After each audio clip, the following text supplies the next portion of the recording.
Orson Pike didn't bother lowering his voice when he said it. He was standing right there in front of the Red Willow General Store, broad-shouldered and flush with the kind of money that made men believe their cruelty was just plain speaking. 3 other men stood nearby. None of them looked away. The girl had just asked the storekeeper for work. She'd barely finished the sentence when Pike cut across her. "You hiring draft animals now, Gentry?" He looked at Mabel Whitlock the way a man looks at something he finds genuinely offensive just by existing.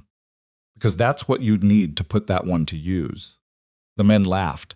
The storekeeper said nothing. Mabel stood very still. She was 19 years old.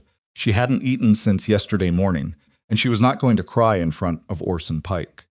If this story already has your heart working, stay with us.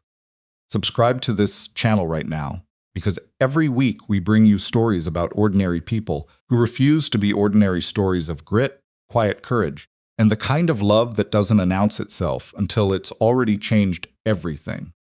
Hit that like button, drop a comment telling us what city or country you're watching from. We want to see how far this story travels. Now let's go back to Red Willow, Montana, 1881, and the young woman Orson Pike made the mistake of underestimating. The morning Mabel Whitlock walked into Red Willow, she had $4.30, a cloth bag with 1 change of clothes, a small knife her father had left behind when he left everything else too, and hunger that had passed the growling stage and gone quiet in a way that felt worse. She'd been traveling for 11 days, the last 3 of them on foot. She was 19. She was alone. And she was, by any measure a stranger might use, a large young woman full-figured and heavy-set, with a soft, round face that still had some girlishness in it when she wasn't working to keep it composed. Her chestnut hair was pinned up but coming loose in the back. Her dress had been washed so many times the fabric had gone thin at the elbows. Her boots had a crack along the left sole that let in the dust. None of that was why she was afraid. She was afraid because this was the 5th town in 2 months, and the 4th time she'd run out of money before finding steady work. And somewhere between Fort Benton and here, she'd stopped being surprised by the way people looked at her and started being afraid that they were right. Not about her body. She'd made a kind of peace with that years ago, the hard way. About whether she was worth the trouble. She squared her shoulders anyway. She'd been doing that her whole life, squaring her shoulders and walking through the door. The Red Willow General Store was the first building she tried. It smelled like dried beans and sawdust and the particular mustiness of a place that had been doing reliable business for a long time. A man named Gentry ran it heavyset himself, with a gray mustache and the practiced stillness of someone who'd heard every kind of request a frontier town could produce. Mabel introduced herself. She kept it simple. She said she was looking for work, that she was willing to do anything honest stock shelves, clean, keep books, whatever he needed. She had clean hands, and she showed them. Gentry looked at her for a moment. Not unkindly, exactly. More like a man running a quiet calculation. "Not hiring," he said. "I'm a hard worker, sir. I don't need much in the way of wages to start." I said I'm not hiring. She nodded. She thanked him. She went back out into the street. That was when Orson Pike made his comment about draft animals. Mabel heard it, every word of it. She was maybe 12 feet away, close enough that she could see the satisfaction on Pike's face, that specific pleasure some men take in cruelty when they have an audience and the target can't strike back. She looked at him, just looked at him, didn't say a word. Then she walked on. She heard the laughter behind her. She kept walking. The boarding house was her second stop. The woman at the desk, a thin, precise person named Mrs. Calloway, listened to Mabel's inquiry about laundry work or kitchen help, looked her up and down with the slow deliberateness of someone making a judgment they'd already reached, and said that the position had been filled. There was no position. Mabel could tell by the way the woman said it. But she thanked her anyway and went on. The bakery. Stable. A seamstress's shop on the far end of the main street. Every place. Some version of the same answer. Too full. Not hiring. Already have help. The seamstress didn't even let her finish the question. By mid-afternoon, Mabel had worked her way through every business in Red Willow proper, and she was standing in the street with her cloth bag and her $4 and the long, very serious question of what came next. She had enough for 2 nights at a boarding house, maybe 3 if she ate almost nothing. After that, she'd be sleeping outside, and out here that wasn't a situation that stayed manageable for long. She'd watched a woman try it last summer in Millhaven, and it had ended badly. Mabel had no intention of ending badly. She sat down on a water trough at the edge of the street and let herself think. The ranch. She'd seen it on the way in a long drive off the main road, gate made of heavy timber, a hand-painted sign that said Hawthorne Ridge. The place looked like it had been prosperous once and was working hard to stay that way. She'd noticed the fence lines needed mending in 2 places, and the gate had a hinge that was starting to pull. Those weren't signs of a place falling apart. Those were signs of a place stretched thin, where the people doing the work couldn't get to everything at once. A place stretched thin needed help. She picked up her bag and started walking. The road to Hawthorne Ridge was longer than it looked from the turnoff. The afternoon heat was the particular dry weight of Montana in late summer, and by the time the ranch house came into view, Mabel's dress was damp at the back, and her boots were coated in pale dust. Stopped at the gate for a moment, just long enough to pin her hair back properly and wipe her face with the hem of her sleeve. She was not going to arrive looking beaten. The ranch house was solidly built 2 stories, stone foundation, covered porch running the length of the front. There was a kitchen garden along the south side that had clearly been more ambitious at some point. The beds were overgrown and dry, but the structure was there, the raised edges and the planned rows. Someone had put real thought into it once. A man came out of the barn before she reached the porch.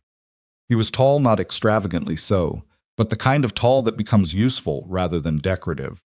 34 or so, with dark hair going gray at the temples and a face that had spent enough time in sun and weather to be honest about it.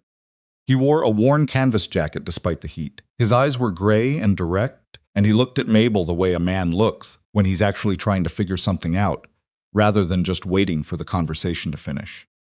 "Help you," he said. "I'm looking for work," Mabel said. "My name is Mabel Whitlock. I'm a good cook.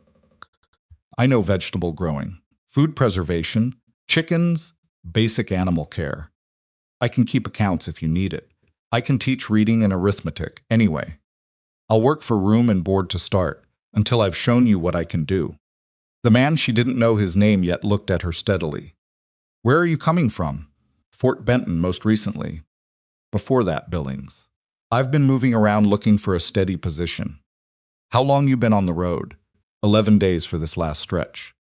He looked at her bag, at her boots, at her face, the same straight-on look, not rude, just thorough. "You eaten today?" Mabel paused for just a moment. "I'm not looking for charity, sir. I'm looking for work." "I'm not offering charity. I'm asking a question." Another pause. "Yesterday morning," she said. He nodded once, like that settled something. "Come inside. I'd rather you tell me first whether there's work here. I don't want to sit at your table and then be told there isn't." Something shifted slightly in his expression. Not quite a smile. "Something more considered than that. My name is Beckett Hawthorne. This is my ranch. I've got 8 hands, a 7-year-old daughter, no housekeeper, and a kitchen garden that's dying because nobody's had time to save it." He said it flatly, like a man reading off a list. "Come inside." This time, Mabel followed him. The kitchen was large and practical, with a good iron stove and a work table that had been scrubbed clean from long habit. A little girl was sitting at the far end of the table, drawing something on a piece of brown paper with a stub of charcoal. She looked up when Mabel came in. She had her father's gray eyes, and her father's way of looking direct and quiet, taking everything in without necessarily giving much back. "Nell," Beckett said, "this is Miss Whitlock. She's going to eat with us." Nell looked at Mabel. "Are you staying?" "I don't know yet," Mabel said honestly. Nell seemed to find that more satisfactory than a confident answer would have been.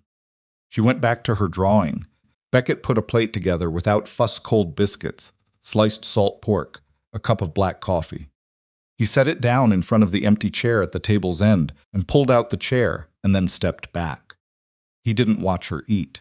He went to the counter and poured his own coffee and stood with his back partly to her, looking out the window at the yard.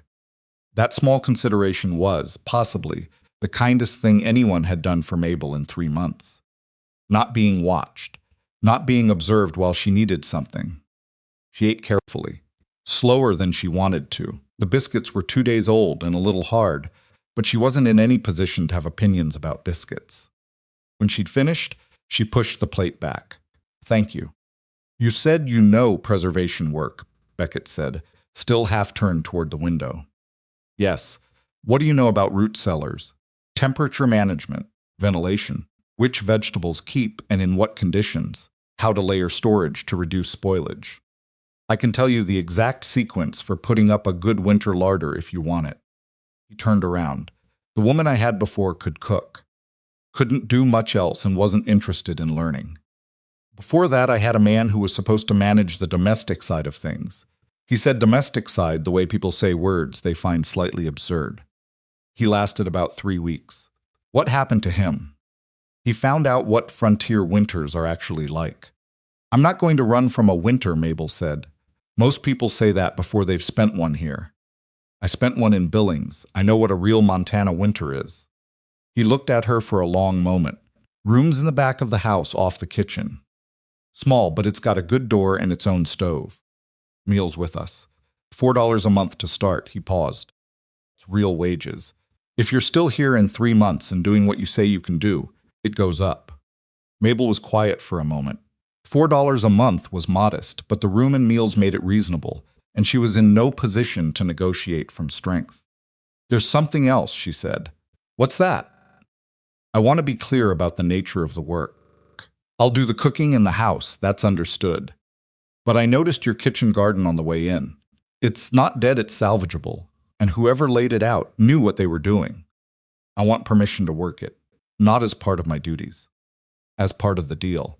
If I bring that garden back, some of what it produces is credited against future wages." Beckett set his coffee cup down, looked at her with something that might have been the beginning of genuine interest. "Who laid it out?" "I don't know. Whoever it was understood drainage. The beds are angled right. The raised edges are the right height. The issue is water, not soil. The soil's actually good, I can tell from the color at the base of the beds." A long pause. When he spoke, his voice had changed very slightly. Less cautious. Not warm exactly, but different. "My wife laid it out," he said. "She died 2 years ago." Mabel went still. "I'm sorry," she said. "She meant it." He nodded once. Brief and final, the way a man nods when he's acknowledged something he doesn't want to dwell on. "The garden's yours to work," he said. "We'll figure out the accounting later." That night, Mabel lay in the narrow bed in the room off the kitchen. She could smell the stove, could hear the wind picking up outside, could hear the far-off sound of cattle moving, and she thought about the look on Orson Pike's face that afternoon. That fat, satisfied smirk, the laughter. Then she thought about Beckett Hawthorne stepping back so she could eat without being watched. She didn't know yet what to make of this place. She didn't know yet whether it was going to work. But she wasn't sleeping outside tonight, and there was honest work starting in the morning, and that was more than she'd had when she woke up today. She thought that might be enough to begin with. She was wrong about how fast things were about to get complicated. Mabel had been at Hawthorne Ridge for 3 days before the ranch hands started placing quiet bets on when she'd quit. She knew about the betting. She overheard 2 of them talking in the yard. On the second morning, a wiry man named Cass and a younger one called Denny, who still hadn't figured out that sound traveled strangely near stone foundations. 2 weeks, Cass said. "I'm generous. I'll give her 10 days, Denny said. "She's going to get out there in August heat and decide she'd rather be in town." "Pretty enough face, I'll give her that." "Sure. But pretty faces don't dig irrigation ditches." Mabel went back to kneading bread dough and didn't say a word. What she did instead, she got up an hour earlier every morning. Not to prove anything to Cass and Denny, they weren't worth the energy, but because the garden needed early morning work before the heat came on, and if she was going to understand this land, she needed to observe it in every light. The kitchen garden was worse than it looked from a distance. The beds had been untended for at least 2 seasons, probably since Mrs. Hawthorne died, and the encroaching dry grass had knotted itself into the soil around the roots of what had once been a substantial planting. There were old tomato stakes still in the ground, weathered gray. Someone's careful plan abandoned. Mabel cleared 1 bed at a time. She worked methodically, the way her grandmother had taught her, not rushing, not trying to fix everything at once. Because you couldn't rush a garden any more than you could rush bread and expect it to come out right. On the fourth morning, Nell appeared. She came out of the house in her nightgown and boots, which was a combination that suggested she'd made a decision and not stopped to reconsider it. She stood at the edge of the garden and watched Mabel work. "You're up early," Mabel said, without stopping. "So are you." "I've got things to do." "What things?" "Right now I'm trying to save these bean plants. They're not dead. They look dead, but they're not. The root structure is still intact. See how the soil is still slightly darker here, around the base? That's moisture the plant is holding on to. If I can clear the choke grass and give it water the right time of day, it'll come back." Nell came closer and crouched down to look where Mabel was pointing. "How do you know it's not dead?" "Because dead things let go. Living things hold on even when they look like they've given up." Mabel said it matter-of-factly, not like a lesson. "Come help me if you want. I can show you how to pull the choke grass without disturbing the root." Nell sat down in the dirt in her nightgown without a moment's hesitation. Her father was going to have opinions about that nightgown later. But she sat down and Mabel showed her where to put her hands, and for the next half hour they worked side by side, mostly quiet, occasionally talking. And Nell's questions were the kind that children ask when they're actually interested in the answer rather than trying to make conversation. At breakfast, when Beckett came in from the early chores and found Nell already at the table, nightgown filthy, hair a disaster, eating biscuits with the contentment of someone who's had a satisfying morning, he looked from his daughter to Mabel and said absolutely nothing. But he noticed. The trouble with Orson Pike started in the second week.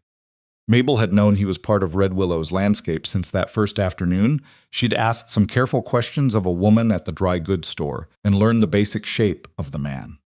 Cattle buyer, land speculator, had been trying to acquire Hawthorne Ridge for 2 years, making offers that were technically legal and practically insulting. Beckett had turned them all down, and Pike had responded to rejection the way that kind of man always does, by getting more aggressive and dressing it up as concern. What she didn't know yet was that Pike came to the ranch. He arrived on a Tuesday afternoon, driving a good buggy with a matched pair of bays that were worth more than most of the homesteads in the valley. He came into the yard like he owned the fence posts. Mabel was in the garden when he rode in, and she stayed where she was, hands in the soil, and watched. Beckett came out of the house. The two men stood in the yard, and even from a distance, Mabel could read the shape of the conversation in their bodies, Pike easy and expansive, doing the talking, Beckett still and close-shouldered, not giving ground. She couldn't hear the words. But then Pike turned and looked directly at her. Looked at her the way he'd looked at her that first day on the main street. And whatever he said to Beckett, she knew it was about her because she saw Beckett's jaw tighten. After another few minutes, Pike got back in his buggy and left. That evening, Mabel asked, "What did he say?" Beckett was at the table, with account ledgers spread in front of him, which meant he'd been trying to make numbers work that didn't want to cooperate. He looked up. He seemed to consider not answering for a moment. "He suggested that having you here was going to damage the ranch's reputation," Beckett said flatly. "That ranchers he worked with wouldn't want to do business with a man who had an unmarried woman." He paused, choosing the word carefully, "your particular situation running his household." "My particular situation," Mabel said. That's how he said it. "He means my size." "He meant several things," Beckett said. "All of them offensive." Mabel pulled out the chair across from him and sat down. She folded her hands on the table and thought for a moment about whether to say the next thing or not. "Is he right?" she asked. "About business. Not about me specifically. I mean, does it actually matter to the people you deal with?" Beckett was quiet for a moment. The honesty of the question seemed to take him slightly off guard. "Some of them will have opinions," he said finally. "That's different from it actually affecting business." "But it might," he said, "and it doesn't change anything." Mabel looked at him. "Why not?" "Because I'm not running my ranch according to Orson Pike's ideas about what it should look like." He said it without heat, like a man stating something simple. "And because in 10 days you've fixed the root cellar, reduced the kitchen waste by half, gotten Nell to eat vegetables she's been refusing for 2 years, and you're bringing a garden back from what I thought was a complete loss." He looked back at his ledgers. I'll take that over whatever Pike thinks any given day. Mabel went back to the kitchen. She stood at the work table for a moment by herself, not doing anything, just standing there. It was the first time in a very long time that someone had said something like that to her without wanting anything in return. She didn't quite know what to do with it. She got out the flour and started on tomorrow's bread. The August heat arrived 2 weeks later, like it intended to stay permanently. This was not ordinary summer heat. This was the specific, weaponized dryness of a drought summer in Montana, where the sky stayed bleached and white from morning to noon, and the afternoon sun came down at an angle that seemed personally hostile. Creek that ran along the east side of Hawthorne Ridge dropped 2 feet in the first week of August. By the second week, it was down another foot and running slow and murky. Beckett's hand spent those days moving water by hand to the stock troughs, which was exhausting work that left them short everywhere else. Fence repairs fell behind. One section of the south pasture went unpatrolled, and 3 animals got through a weak spot before anyone caught it. The vegetable garden that Mabel had spent 4 weeks rescuing started struggling again. She watched the water levels. She watched the soil. She walked the full length of the creek every morning before anyone else was up, which meant getting up before 5, and she walked it slowly, stopping to observe. One morning, she walked the ridge line above the east pasture, which nobody did because it was a steep hike, and there was nothing useful up there, or so everyone assumed. Spent 2 hours up there. She came back with dirt on her boots and her hands, and the look of someone who has been thinking very hard. That night, she went looking for Beckett. He was in the barn doing accounts by lantern light, because it was cooler in there than in the house, and he could think with the sound of the horses. "I need to tell you something," she said. He looked up. "There's water on this ranch that isn't going anywhere useful." Put the pencil down. "When rain does come," Mabel said, "and it will come eventually, the hard pan on the upper ridge sheds it. Comes off fast, picks up soil on the way, hits the east meadow, and runs straight off into the drainage channel at the property line. You're not just losing water, you're losing topsoil every time it rains hard. That lower meadow near the creek, bend the one that's gone to seed, and scrub grass, it's lower than the rest of the property. That's where the water should be going." Beckett had the kind of stillness that came from actually listening. "Go on," he said. "If we dig shallow channels along the ridge contour, not deep, just enough to slow the flow, and put stone diversions at 3 places I marked, the water would spread into that lower meadow instead of running off. We'd also get much better ground saturation across the east pasture." He was quiet for a long moment. "That's a significant amount of digging," he said. "I know. My hands are already stretched. I know that, too. What about the garden? We convert part of it. The eastern beds, I sacrifice them and put in drought-resistant forage that the stock can eat in the fall. It reduces my water needs and gives you a feed buffer." She said this steadily, like it didn't cost her anything, though they both knew it did. Beckett leaned back. He was looking at her with the same expression he'd had that first day, the one that wasn't quite anything she could name, just thorough. "You'd give up the garden beds you've been working on since you got here," he said. "Not all of them. The west beds I keep. But the eastern half, yes." "Why?" Mabel met his eyes. "Because the garden matters. But the ranch has to work first." A long silence. "If this doesn't work," Beckett said, "we're out the labor, the seed cost for the forage planting, and we still have a drought." "Yes. If it does work, you get water to that lower meadow during any significant rain. If we get even one good storm before September, you'll see green down there inside 3 weeks. Enough for winter fodder, at least. Maybe more." He was quiet for what felt like a long time. "All right," he said. "All right, what?" "All right, we try it." He paused. "And before you offer to work for free, if it fails, don't. I've already decided that's not how we're doing this." Mabel blinked. She'd had exactly that sentence ready to say.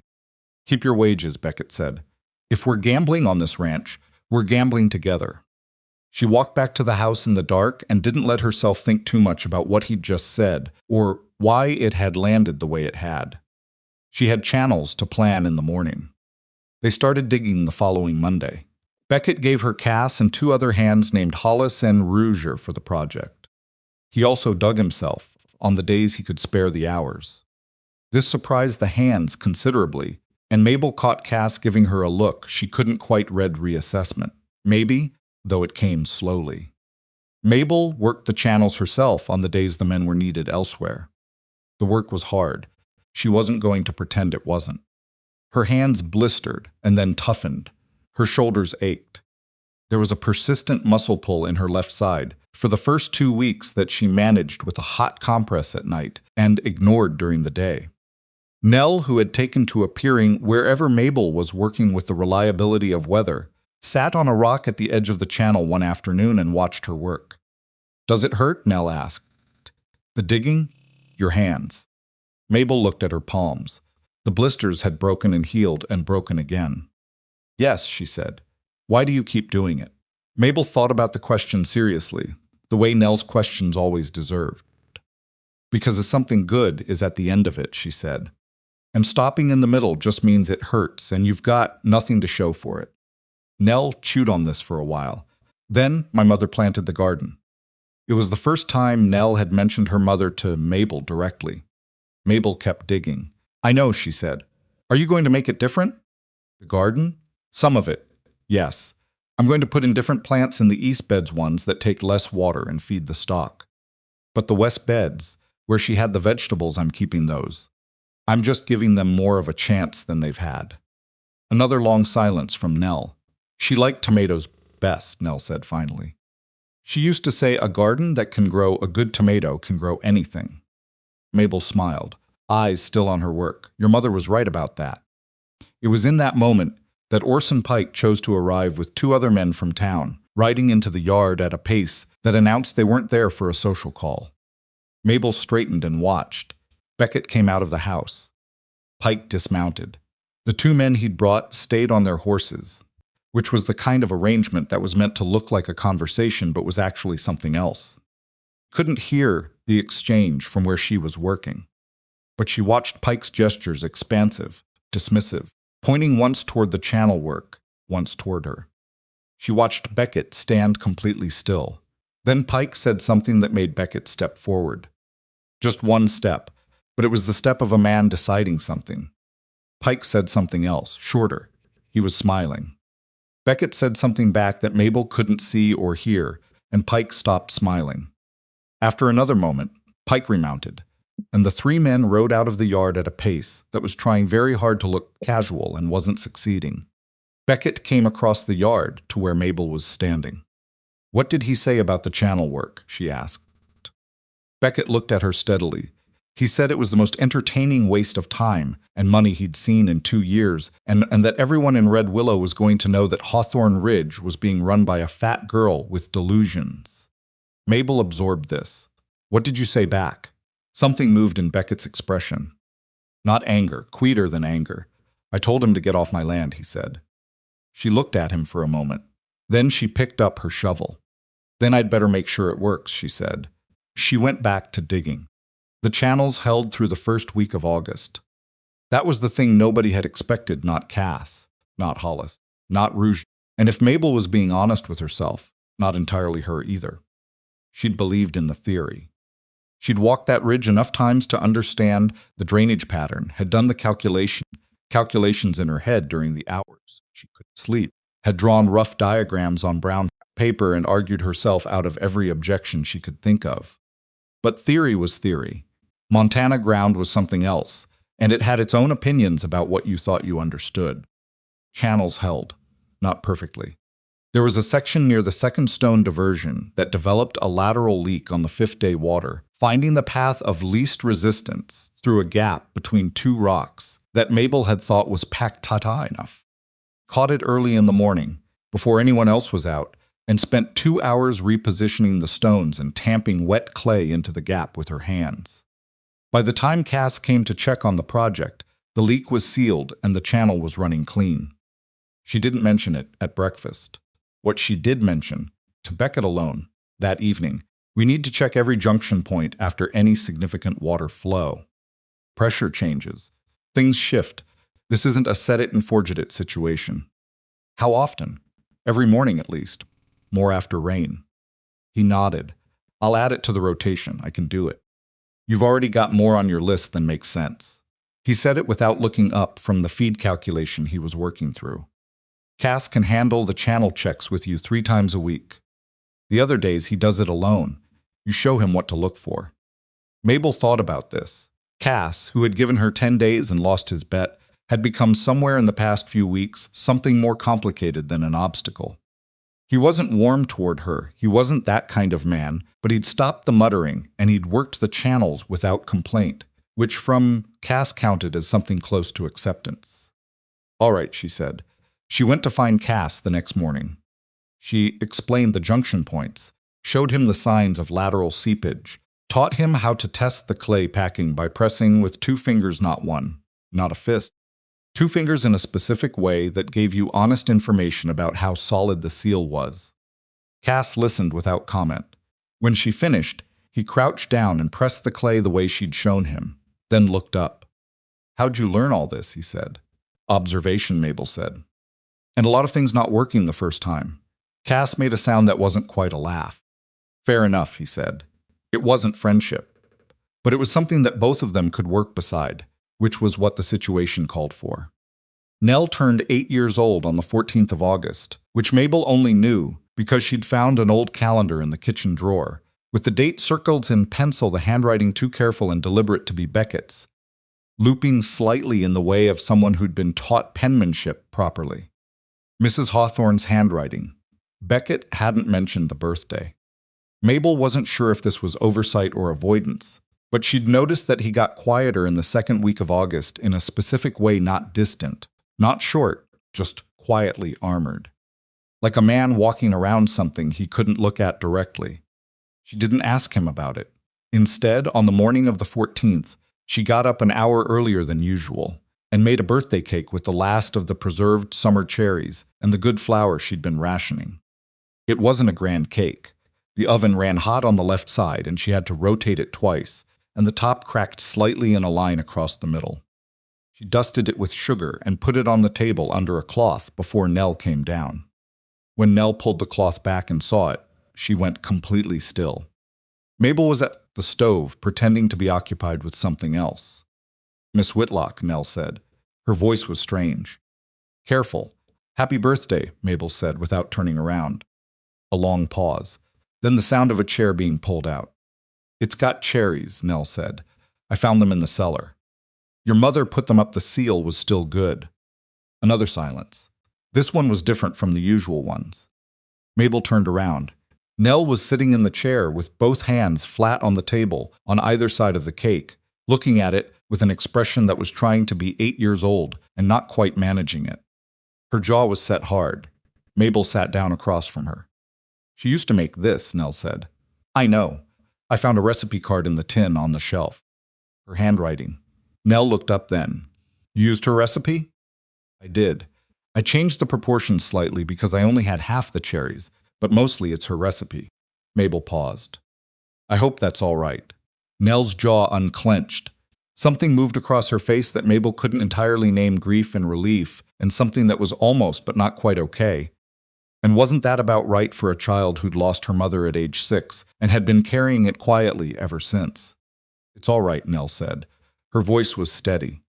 She was a child who'd made a habit of steadiness, and Mabel recognized the particular effort of it.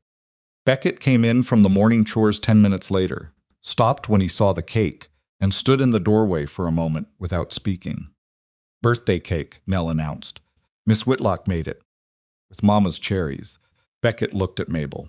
She was cutting slices and not making anything of the moment, and that was the right choice, she thought, because this wasn't a moment that needed anything made of it. It needed to just be what it was. "Well," Beckett said finally. He came to the table and sat down. His voice was rougher than usual. "That was a good idea." "The top cracked," Mabel said. "The oven runs hot on the left." "Always has," he said. Clara used to complain about that oven. It was the first time Mabel had heard him say his wife's name. He said it like it cost him something small, not dramatic. Just something small. Nobody said anything after that, and the silence was the comfortable kind, which was its own achievement. The Red Willow gossip about Hawthorne Ridge and its new housekeeper had been running steadily for weeks, which Mabel knew because Mrs. Calloway, the same boarding house keeper who'd told her the position was filled, had a habit of sending detailed reports to ranches in the valley through whatever network of communication women with. Too much time and specific opinions tend to develop. Mabel had intercepted 2 of these reports indirectly, once through Denny, who'd heard it in town and relayed it to Hollis, without knowing she was on the other side of the barn wall, and once through a woman named Pearl Sutton, who ran the dry goods and seemed to have a genuine human decency underneath the gossip layer, and occasionally slipped Mabel information in the form of advice. "People are saying Mr. Hawthorne's gone soft," Pearl said, the first time Mabel came into town for supplies, speaking quietly and without making a production of it. "And some other things I won't repeat because they're uglier than they deserve." "I know what they're saying," Mabel said. "It's Pike driving most of it. He's got 3 men in town who take their opinions from him." Pearl handed her the flower. "I'm just telling you because it's going to land on your doorstep eventually, and I'd rather you weren't surprised." "I'm not easily surprised anymore," Mabel said. Pearl looked at her for a moment. "No," she said, "I don't suppose you are." The doorstep in question turned out to be a Tuesday afternoon, 3 weeks into the Channel project, when a man named Gerald Hatch rode out from Red Willow with what he claimed was a tax assessment notice for Hawthorne Ridge. Mabel was alone at the house when Hatch arrived. Beckett and 3 of the hands were fixing fence in the south pasture, and Nell was inside doing her afternoon lessons. Hatch was a thin man with a narrow face and the particular disposition of someone who'd been given small authority and hadn't figured out yet that small authority and real authority are not the same thing. He dismounted without being invited to and walked toward the house like he expected the door to open for him. "Looking for Hawthorne," he said, when Mabel came out onto the porch. "He's working." "What's the business?" Hatch looked at her. "Took his time about it. Tax assessment notice. Needs a signature. Leave it with me and I'll see he gets it. I need it signed by the property owner. Then you'll need to come back, or go find him in the south pasture." She held his gaze. "Though I'd advise against riding a horse through that fence work. They're stringing wire, and it's not marked yet." Hatch was quiet for a moment. He looked past her at the door, like he was thinking about something. "You're the new woman," he said. "I'm the housekeeper at Hawthorne Ridge," Mabel said. "And you're standing in the yard without an invitation." Something shifted in Hatch's expression. Not offense, more like he'd expected something different and wasn't sure how to recalibrate. "I heard you've got some kind of water project going," he said. "Word in town is it's going to collapse before the month's out." "Word in town," Mabel said, "is usually worth about what you paid for it." Pause. "Pike says Hawthorne's going to have to sell by winter regardless," Hatch said. He said it the way people say things they want you to react to. Mabel didn't react. She kept her face composed and her hands still at her sides. "Leave the notice, if you want," she said. "I'll make sure it's signed and sent back by Friday. Or come back tomorrow morning and Mr. Hawthorne will be here." She paused. "Your choice." Hatch left the notice. She took it inside and read it carefully. It was a genuine document. The assessment wasn't inflated. The signature requirement was legitimate. But the timing of it, the personal delivery, the commentary about Pike's predictions, that wasn't bureaucratic routine. Someone had sent Hatch out here to take a look at Hawthorne Ridge and bring back a report. She set the notice on Beckett's desk with a note of her own in the margin, sent by Hatch. Came alone. Looked at the channel work from the yard. Suggest signing and returning before Friday. Don't give them a reason to make this complicated. That evening, Beckett read the note and then looked at her. "You read legal documents," he said. "I read everything," she said. "Is the assessment correct?" "Near enough. Then sign it and send it back and don't give Pike anything to use." She started clearing the supper dishes. "He's looking for a crack. Everything he does is looking for a crack. Don't give him one." Beckett watched her for a moment. "When did you learn to think like that?" he said. She glanced at him.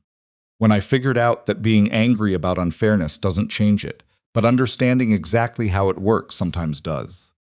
She took the dishes to the kitchen. He sat at the desk for a while after that, not doing anything in particular. The crack Pike found came from an unexpected direction. It was Rouger. Mabel had known for a while that something was off with Rouger, the oldest of the hands, a big quiet man who'd been at Hawthorne Ridge longer than any of the others. He wasn't unfriendly toward her, but he had a way of watching without commenting that she'd read his reserve and turned out to be something else. She found out what it was the Wednesday of the third week, when she went to the root cellar for preserves and found Roger already there, not getting anything, just standing. He heard her come in and turned around, and the expression on his face was guilty in the specific way of a man who's been caught doing something he knows is wrong and was hoping not to get caught doing. In his hand was a small piece of paper. Mabel looked at it. Roger looked at her. "You don't want to know what that is," he said. "I think I do," she said. He handed it over because there wasn't anything else to do. It was a note in Pike's handwriting. She'd never seen his handwriting before, but she was certain of it, the same way she'd been certain of other things she had no direct proof of. The way pattern recognition worked when you'd been paying careful attention. The note said, $40 if you can tell me what she's really doing with those channels. Hatch thinks it's a diversion. Need to know exactly where the water goes. $40 was more than Roger made in 2 months. Mabel stood there with the note in her hand and thought about what she was going to do for about 10 seconds. Then she folded it carefully and put it in her apron pocket. "How long?" she asked. Roger's jaw worked. "He approached me last month. I haven't told him anything yet." "Yet," she repeated. "I haven't told him anything," Roger said, sharper this time. I haven't told him anything. But you were considering it." He didn't answer, which was an answer. Mabel looked at him for a long moment. She thought about what Beckett had built here, the work, the careful finances, the decision to keep the ranch through 2 years of difficulty after his wife died, and about Roger standing in the root cellar with $40 in his future if he said the right words to the wrong person. "Here's what I know about Orson Pike," she said. "He doesn't pay what he promises. He finds out what he needs, and then he finds a reason the deal doesn't apply. And when things go wrong, the man who sold the information is the one who looks like the problem." She let that sit for a moment. "You've worked here for how long?" 8 years, Roger said. Quietly. "Does Beckett Hawthorne strike you as the kind of man who forgets 8 years of honest work?" Roger's eyes went to the floor. "No," he said. "Then you know what you're about to throw away for $40 you probably won't even see." Mabel took a breath. "I'm going to tell Beckett about this note." Roger looked up fast. "I have to," she said. "It's not something I can know and not tell him. But what I tell him is going to include that you didn't pass any information and that you handed over the note when I found you." She paused. "Whether that last part is accurate is up to you." A long silence. Roger reached into his shirt pocket and took out the note he'd supposedly just handed her, because the one she was holding was the copy she'd known he would have kept, the one Pike expected him to return with a message. He gave her the original. He'd written nothing on it. He hadn't responded. She took it. "I'll tell him tonight," she said. "Probably be there." Roger nodded. He looked like a man who'd been carrying something heavy and had just put it down and wasn't sure yet whether that made him feel better or worse. It turned out to make him feel worse in the short term. The conversation with Beckett that evening was one of the harder things Mabel had witnessed, not because Beckett raged. He didn't. He was the kind of man whose anger went quiet and horizontal rather than loud, but because Roger had been here 8 years, and the betrayal of potential was harder to absorb than the betrayal of action would have been. "You were going to do it," Beckett said. "Not a question." "I was thinking about it," Roger said. "I didn't do it." "Stopped you." Roger glanced at Mabel. "She caught me before I decided." Beckett looked at Mabel too, briefly, then back at Roger. "I'm not going to pretend this doesn't change things," Beckett said. "'Cause it does. But you've worked here 8 years and you didn't actually do it, and those 2 facts are the reason you're still here tonight and still working here tomorrow." He leaned forward. "If Pike approaches you again, you tell me before you tell him. If I find out later that you told him something, and I found out from someone else, then we're done. Clear?" "Yes," Roger said. "Go on then." After Roger left, Beckett sat for a long time without saying anything. Mabel started to get up. "Wait," he said. She sat back down. "He's escalating," Beckett said. "Pike, this is different from the offers, and the gossip paying for information is different." "Yes," Mabel said. "He wants to know about the channel specifically. He wants to know if the water project is going to work. If it does, he loses his argument that the ranch isn't viable, She folded her hands on the table. He needs this summer to fail for us. Beckett was quiet. What does he do if he decides it's working, he asked. I don't know yet, Mabel said, but it'll be something that involves paperwork. Men like Pike work through legal instruments. When they can, it's cleaner and harder to fight than anything physical. You sound like you've seen this before. She met his eyes. Not exactly like this, but near enough. He nodded slowly. Then we need to make sure our paperwork is as solid as his, he said. Yes, she said. And we need that meadow to show green before Pike gets to decide what the story is. The sky broke on the 23rd of August. Not a gentle rain. Montana didn't do gentle in August when the pressure finally released. It released all at once, the kind of storm that moved across the valley like something with intentions. Mabel woke to the sound of it at 2 in the morning and was out of bed and into her boots before she'd fully decided to move. She got to the channels in the dark, with a lantern that the wind kept threatening, and she walked every junction point. The second diversion was taking more pressure than she'd anticipated. The storm was hitting harder than the design scenario she'd planned for, and she stood there in the rain for 20 minutes, watching it hold, just holding, clay packing flexing slightly under the flow, but not giving way. It held. By the time Beckett found her out there, he'd woken too, and come out with a better lantern she was soaked through, and standing at the top of the channel, looking down at the water, moving through exactly the path she'd intended. Is it working? He called over the rain. She turned around. Even in the dark and the rain and the general chaos of a summer storm, she could see it, the water spreading out across the lower meadow, moving slow and wide the way water moves when it has somewhere to go and isn't fighting for it. The underground was drinking it. You could see the difference between the soil that had been dry for weeks and the water finding it now. It's working, she said. He came and stood beside her. They stood there in the rain together without saying anything else, watching the water go where she'd spent 2 months trying to send it. The storm lasted 4 hours. In the morning, the channels were intact. The lower meadow was soaked through. 3 of the stone diversions had shifted slightly and needed resetting, which she and Cass handled by noon. And in the east pasture, where the hardpan had been shedding water uselessly, for as long as anyone had worked the ranch, the ground held what fell on it. The soil was dark and heavy with moisture 12 inches down. Cass crouched there that afternoon and pressed 2 fingers into the earth the way Mabel had showed him, and looked up at her. Well, he said, it was all he said, but it was the complete version of a much longer sentence. 3 days later, Mabel was in the kitchen when she heard the sound of a horse coming fast into the yard. She went to the door and saw Hollis on the gray mare, and something about his posture made her come all the way out onto the porch. Miss Whitlock, he said, pulling up. He was breathing hard like he'd ridden fast from somewhere. Pike's in town. He's at the land office. She went still. What's he doing at the land office? I don't know exactly. But he was there with a man I didn't recognize, and they had papers. A lot of papers. Hollis looked at her steadily.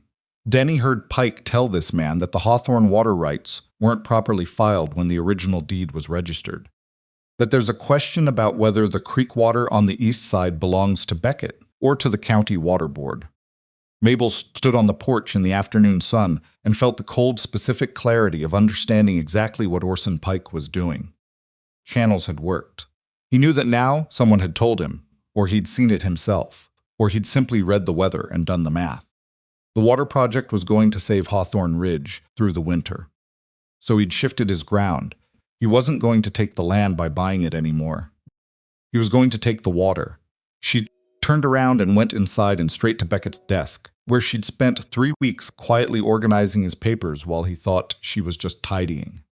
She pulled out the original deed registration, the water rights filing, the territorial survey from 1874, and the supplementary filing from 1877 that most people would have had no reason to look at. She laid them out and started reading, and she found what she was looking for and what she was afraid of on page 4 of the 1877 supplementary filing. There was a question. Pike hadn't invented it. It was real, buried in the bureaucratic language of a territorial clerk who'd been careless or rushed or both. The East Creek water rights had been filed in a way that left a genuine interpretive ambiguity about whether they applied to the full waterway or only to the Northern Fork. If Pike got a territorial judge to rule on that ambiguity and with enough money and the right lawyer, he could absolutely get a ruling. Beckett might lose the right to use the water that fed the channels that were going to save the ranch. Mabel sat at the desk and read the document 3 more times. Then she got a fresh piece of paper and started writing. She wrote for an hour. When Beckett came in from the pasture, she had 4 pages of notes, 2 of which were a line-by-line analysis of the 1,877 filing language, and 1 of which was a list of every piece of supplementary documentation that might support the original intent of the water rights grant. Beckett stood in the doorway and looked at what was on the desk. "What is this?" he said. "Pike went to the land office today," she said. "He's challenging your East Creek water rights. The 1,877 filing has an ambiguity that a good lawyer could argue in front of a territorial judge." She looked up at him. "You need to get to Billings. There's a land attorney named—" She stopped. "Do you know anyone? Professionally in Billings? Anyone who does property law?" Beckett's expression had gone through several things in the past 30 seconds. He pulled a chair out and sat down. "Tell me all of it," he said. Told him all of it. When she finished, the kitchen had gone dark without either of them noticing. Nell had come down for supper at some point and apparently assessed the situation correctly and made herself bread and butter and gone back upstairs with the composure of a child who had learned to read a room. Beckett sat with his elbows on the table and his hands folded and his eyes on the documents.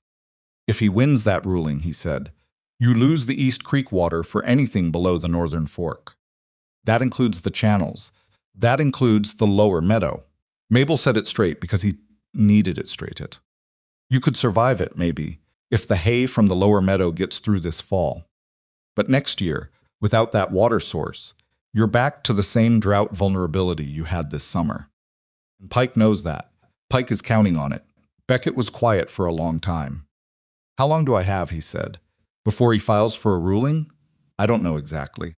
But he went to the land office today with papers that were already prepared, which means he didn't just think of this. He's been sitting on it, waiting to see if the water project worked before he decided whether to use it." She paused. "I think you have 2 weeks before he files. Maybe 3. Not much time to get to Billings and back." "No," she said. "It's not." He looked at her. "You figured all of this out from a 4-page filing from 1,877. "I figured all of this out from paying attention," she said. The document just confirmed it. Something shifted in his face. It wasn't the first time she'd seen this particular expression on him, the one where he was looking at her and thinking something he wasn't going to say yet. But it was the first time it had stayed there long enough that she'd had to look away. "I'll leave for Billings Thursday morning," he said. "Can you manage here?" "Yes," she said. "Cass is capable, but if anything comes up with Pike—" "I'll handle it," she said. "And if I can't handle it alone, I'll send Denny for you." He nodded. He started gathering the documents she'd laid out. Then he stopped. "Mabel," he said. She looked at him. He almost never used her first name. "Thank you," he said. Just that. She didn't know what to do with that either. So she did what she'd been doing. Every time something caught her off guard at Hawthorne Ridge, she went to the kitchen and found something practical to do, because practical things had never let her down the way other things had. But she stood at the work table for a moment before she started, and she thought, "This land is starting to feel like mine." She thought that was probably something she needed to be careful about. Then she started on the dough for tomorrow's bread, and she let the thinking go, because the bread was what was needed right now, and she'd always been better at what was needed than at what she wanted. Beckett left for Billings on Thursday morning before the sun was fully up. He didn't make a production of it. He packed a saddlebag the night before, went through the documents Mabel had organized twice, which she knew because she heard him at the desk past midnight, and was in the yard with the roan gelding before the sky had decided what color it wanted to be. Mabel had gotten up early and put coffee on and wrapped bread and cold meat for the road. She handed it to him without comment, and he took it the same way. Nell was still asleep. "I'll be 4 days, maybe 5, Beckett said. He was checking the cinch, not looking at her. "If Pike comes out here." I know what to do, Mabel said. I mean, if he comes personally. He can be. Beckett paused, choosing the word, forceful. I've handled forceful men before, she said. He looked at her then. Whatever he saw seemed to satisfy him, because he nodded and mounted without further argument. He was 20 yards down the drive when he stopped and turned. The attorney's name is Harlan Fitch, he called back. He's on Grant Street, above the surveyor's office. I've used him once before. He's careful and he doesn't bluff. Good, Mabel called back. Tell Cass the south fence wire needs. Beckett, she said it clearly. Go, he went. She stood in the yard until the sound of the horse faded out, and then she went back inside and stood in the kitchen for a moment by herself, listening to the particular silence of a house where one person less was present. She'd been in enough different houses to know that silence had texture. It was different, depending on who was missing from it. She poured herself a cup of coffee and got to work. The first 2 days without Beckett were manageable. Cass ran the hands with the compressed efficiency of a man who'd been waiting for the opportunity. Without knowing it, he was a better foreman than he'd been allowed to be, Mabel thought. Watching him organize the day's work with the quiet authority of someone who knew exactly what needed doing and in what order. The south fence got the wire it needed. The stock troughs were checked twice daily. Rouger, who had been moving through the ranch with the visible discomfort of a man serving a penance he'd assigned himself, worked without complaint and without speaking more than necessary, which was its own kind of progress. Mabel checked the channels every morning and every evening. The lower meadow was responding the way she'd hoped, slow and then less slow, green beginning to assert itself in patches across the dark, wet ground. Not a transformation. Not yet. But the direction was right, and direction was what mattered when you were still in the early days of a gamble. Nell helped her in the evenings, which had become a habit sufficiently established that neither of them commented on it. They worked the west vegetable beds in the cooling hour before supper, Nell pulling weeds with the thorough focus of a child who'd decided to be good at something and was going about it seriously, and talked in the unhurried way that garden work permitted. When's Papa coming back? Nell asked on the second evening. 4 or 5 days, he said. Why did he have to go to Billings? Mabel considered how much to say. Nell was 8 years old and had the kind of intelligence that noticed when adults were simplifying things for her benefit and filed it away for future resentment. There's a man in town who's trying to make a legal argument that your father doesn't have full rights to the creek water on the east side of the property, Mabel said. Your father went to Billings to talk to a lawyer who can help him answer that argument properly. Nell pulled a weed and looked at it. Is it Mr. Pike? Yes. I don't like him, Nell said. Simply the way children state true things before they learn to dress them up. You don't have to like him, Mabel said. You just have to understand what he's doing. That's more useful than feelings about him. Nell considered this. What is he doing? He wants this ranch. He's been trying to get it for a while, and every time one approach doesn't work, he finds another one. Right now he's trying to use a technicality in an old document. Mabel sat back on her heels and looked at the garden bed. But your father has good records and a careful attorney, and the law tends to favor the person who can show what the original intent was. We have evidence of what the original intent was. How do you know all that? I read the documents, Mabel said. Nell looked at her with the particular expression children produce when they are revising their understanding of something. Miss Whitlock, she said. Yes. Are you going to stay? Mabel was quiet for a moment. She turned back to the garden bed and started loosening soil around the base of a tomato plant that was finally, after weeks of patient attention, showing real growth. I'm going to stay for as long as I'm needed and as long as it makes sense, she said. It was an honest answer, and she knew it wasn't the one Nell wanted, but she wasn't going to make promises she wasn't sure she could keep.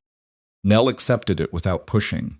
That was the other thing about her she knew when she'd gotten all there was to get. They finished the garden in comfortable quiet, and Mabel tried not to think too carefully about the fact that this particular quiet felt more like home than anywhere she'd lived since she was 12 years old. Pike came on the third day. He didn't come alone. He came with Hatch and 2 other men, one of them a stranger Mabel hadn't seen before, well-dressed in a way that suggested he'd come from somewhere larger than Red Willow. with the particular careful posture of a man who worked with documents rather than land. That was the lawyer. She knew it the moment she saw him. Mabel was in the yard when they rode in. She'd been carrying a bucket of water to the garden, and she set it down and stood where she was and waited. Pike dismounted with his usual proprietary ease, like the ground was already his. He looked at the yard, the house, the direction of the channels, a surveying kind of look. Then he looked at Mabel. "Hawthorne around?" he said. "No," she said. "When's he back?" "I couldn't say." Pike smiled. It was the smile of a man who has just had a piece of information confirm something he'd already suspected. "Gone to Billings, has he?" He said it like a fact, not a question. Mabel said nothing. "This is Mr. Aldous Webb," Pike said, indicating the well-dressed man. "He's a territorial attorney. He has some questions about the water rights filing on this property. They're going to need to be answered by someone with authority here, so if Hawthorne's not available—" "He's not," Mabel said, "and I'm not authorized to speak to attorneys on behalf of the property. Come back when Mr. Hawthorne is here." Webb cleared his throat. He had a precise, careful voice to match the posture. "Miss, I'm sorry. I don't have your name." "You don't need my name," she said. "You need to come back when the property owner is present." Webb looked at Pike. Pike's smile stayed on, but it thinned slightly at the edges. "We're not here to cause difficulty," Webb said. "I simply need to document the current state of the water diversion infrastructure on the east side of the property. For the territorial court record, that doesn't require Mr. Hawthorne's presence. It's a matter of observation, not conversation." "You want to walk my employer's land without his permission," Mabel said, "and document what you find, for use in a legal proceeding against him." Short silence. "That's one way to characterize it," Webb said. "Is it an inaccurate characterization?" Webb opened his mouth and then closed it again. "Come back when Mr. Hawthorne is here," Mabel said. "I'll tell him you came. He'll arrange a time if he chooses to." She picked up her water bucket. "Good day, gentlemen." She turned and walked toward the garden. For a moment, nobody moved behind her, and that moment was the longest 10 steps she'd taken in a while. Her shoulders expected something she didn't know what, exactly. Some escalation, some attempt to move past her, and she kept her back straight and her pace even, and gave nothing away. "You're making this harder than it needs to be," Pike called after her. She stopped. She turned around. "No," she said, clearly and without heat. "I'm making it exactly as hard as it legally needs to be. There's a difference." She looked at him. "Come back Thursday." She went back to the garden. She heard the horses leave. Kept working. Her hands were shaking slightly, which she noticed and decided not to have opinions about. The shaking was just the body's accounting for something the mind had stayed steady through. It was normal and it would stop. She pressed her hands into the soil until it did. That evening she wrote Beckett a letter. She described the visit in precise detail: who came, what was said, what was asked, what she refused. She included Webb's full name and her assessment of him: careful, not aggressive, doing what Pike is paying him for, but not personally invested. Maybe more reasonable to deal with than Pike himself if you can get him alone. She sent Denny with it, at first light the next morning, with instructions to ride hard for Billings and find Beckett at Harlan Fitch's office on Grant Street. Then she went back to the channels and checked every junction point and noted that the lower meadow's new growth had spread another 8 feet overnight. It was something. Beckett came back on the 5th day, not the 4th. He arrived in the late afternoon looking like a man who'd ridden hard and slept poorly and had a lot to say. He didn't say any of it until he'd seen Nell, eaten something, and washed the road off his face. Mabel had learned early that Beckett processed things in a particular order, and trying to shortcut the order produced worse results than waiting. She waited. After supper, when Nell had gone up, he spread 3 documents on the table. "Harlan Fitch thinks we have a strong case," he said. The 1,877 filing was ambiguous, but he found a supplementary survey from 1,879 that wasn't in the main deed packet. It was filed separately with the Territorial Land Office. Clarifies the eastern boundary water rights explicitly. Includes both forks of the creek. Mabel looked at the 1,879 survey. It was exactly what Fitch said, a clean, unambiguous clarification. She'd gone through the deed packet 3 times and hadn't found it because it wasn't in the deed packet. It was a separate filing, which meant Pike's lawyer probably didn't know about it either. Pike doesn't have this, she said. Fitch doesn't think so. It wasn't in the standard deed registry. It's in the supplementary survey office, which is a different building and a different filing system, and something you'd only know to look for if you already knew it existed. Beckett leaned back. Clara filed it. Fitch found her name on the request form. Mabel looked up. Beckett was looking at that document with the expression he got when his wife came up the particular quiet of a man handling something fragile. She knew, Mabel said. Apparently. He cleared his throat. She handled a lot of the paperwork in the early years. I was better with the land than the documents. She was better with documents than I ever let myself acknowledge. A short silence. She saved the ranch, Mabel said. 2 years after she was gone, and she saved it. Beckett didn't answer that. He folded his hands on the table. Fitch is filing a preemptive response with the territorial court. He's going to include the 1,879 survey and request a summary ruling before Pike can get his own filing established. He looked at Mabel. He thinks if we move fast enough, the judge will rule on the documents alone, and we never have to go to full hearing. How fast? He's filing Monday. Pike could still respond, but Fitch doesn't think a territorial judge is going to rule against a clear 1,879 clarification filing just because a cattle buyer wants him to. He paused. It's not guaranteed, but it's strong. It's very strong, Mabel said. She looked at the survey again. I should have found this. You found everything that was in the deed packet, Beckett said. You couldn't find something in a different building. I should have known to look in the supplementary office. Mabel. He said it with a firmness that stopped her. You figured out what Pike was doing. You found the ambiguity. You got me to Billings in time. And you held this place together while I was gone, including turning away Pike and his attorney without letting them onto the property. He looked at her. It's not a failure. She looked at the document rather than at him. What happened when Pike came? He asked. Tell me exactly. Told him exactly. He listened without interrupting. When she finished, he was quiet for a moment. Webb, he said. I've heard of him. He's out of Bozeman. Careful, like you said. Pike hired well. He tapped the table once, thinking. If Fitch gets the summary ruling, Webb won't have grounds to pursue it further.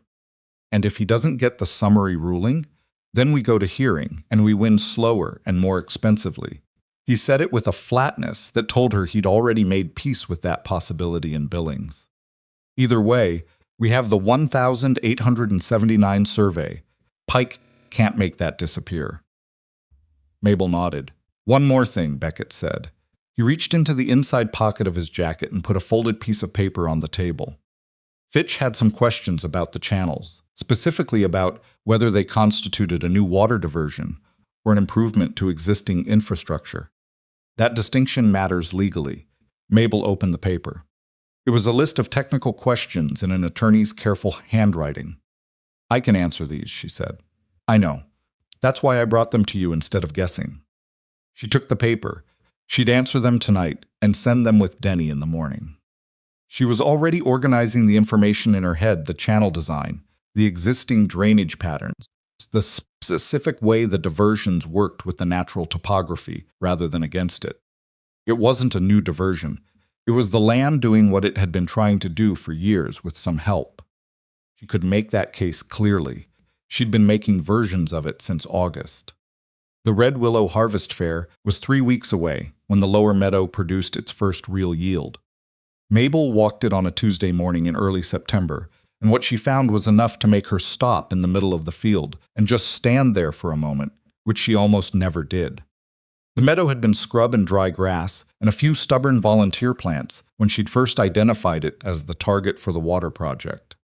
Now it was green, genuinely, substantially green, with a growth of mixed native grass and the drought-resistant forage she'd planted that had taken hold faster than she'd dared calculate. It wasn't a miracle. She didn't believe in miracles as a management strategy. It was soil that had been waiting for water, getting water, doing what soil does when the conditions are finally right. But it was real, and it was enough. She found Beckett at the barn. "Come look at the lower meadow," she said. he came.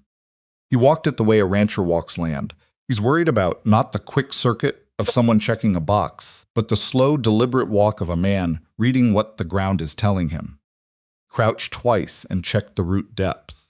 He walked to the far eastern edge where the growth was thinnest and stood there looking back at the spread of green. "How much fodder?" he said. "Enough for the winter herd," conservatively. "If we cut it right and store it dry." She paused. "You'll still need to buy some supplemental feed, but not what you would have needed 2 months ago." He stood looking at the meadow. "She'd have liked this," he said. Not to Mabel specifically. Just said it. Mabel didn't answer. There was nothing to answer. After a moment, he turned back toward the barn. "I want to take some of this to the harvest fair. The hay, the vegetable surplus from the west beds, the preserves." He said it with a decisiveness that meant he'd been thinking about it for a while. "Pike's been telling the valley that this ranch is failing. I want Red Willow to see what's actually here." "That makes sense," Mabel said. "You'd come," he said. It was phrased like information, not a question. "If that's useful, yes. It's useful." He started walking. "And Mabel, you'd come not as the housekeeper, as the person who built the water system." Stopped. He kept walking. She stood in the lower meadow for a moment longer, looking at the green. Then she followed him back. The days before the fair were the busiest of the season.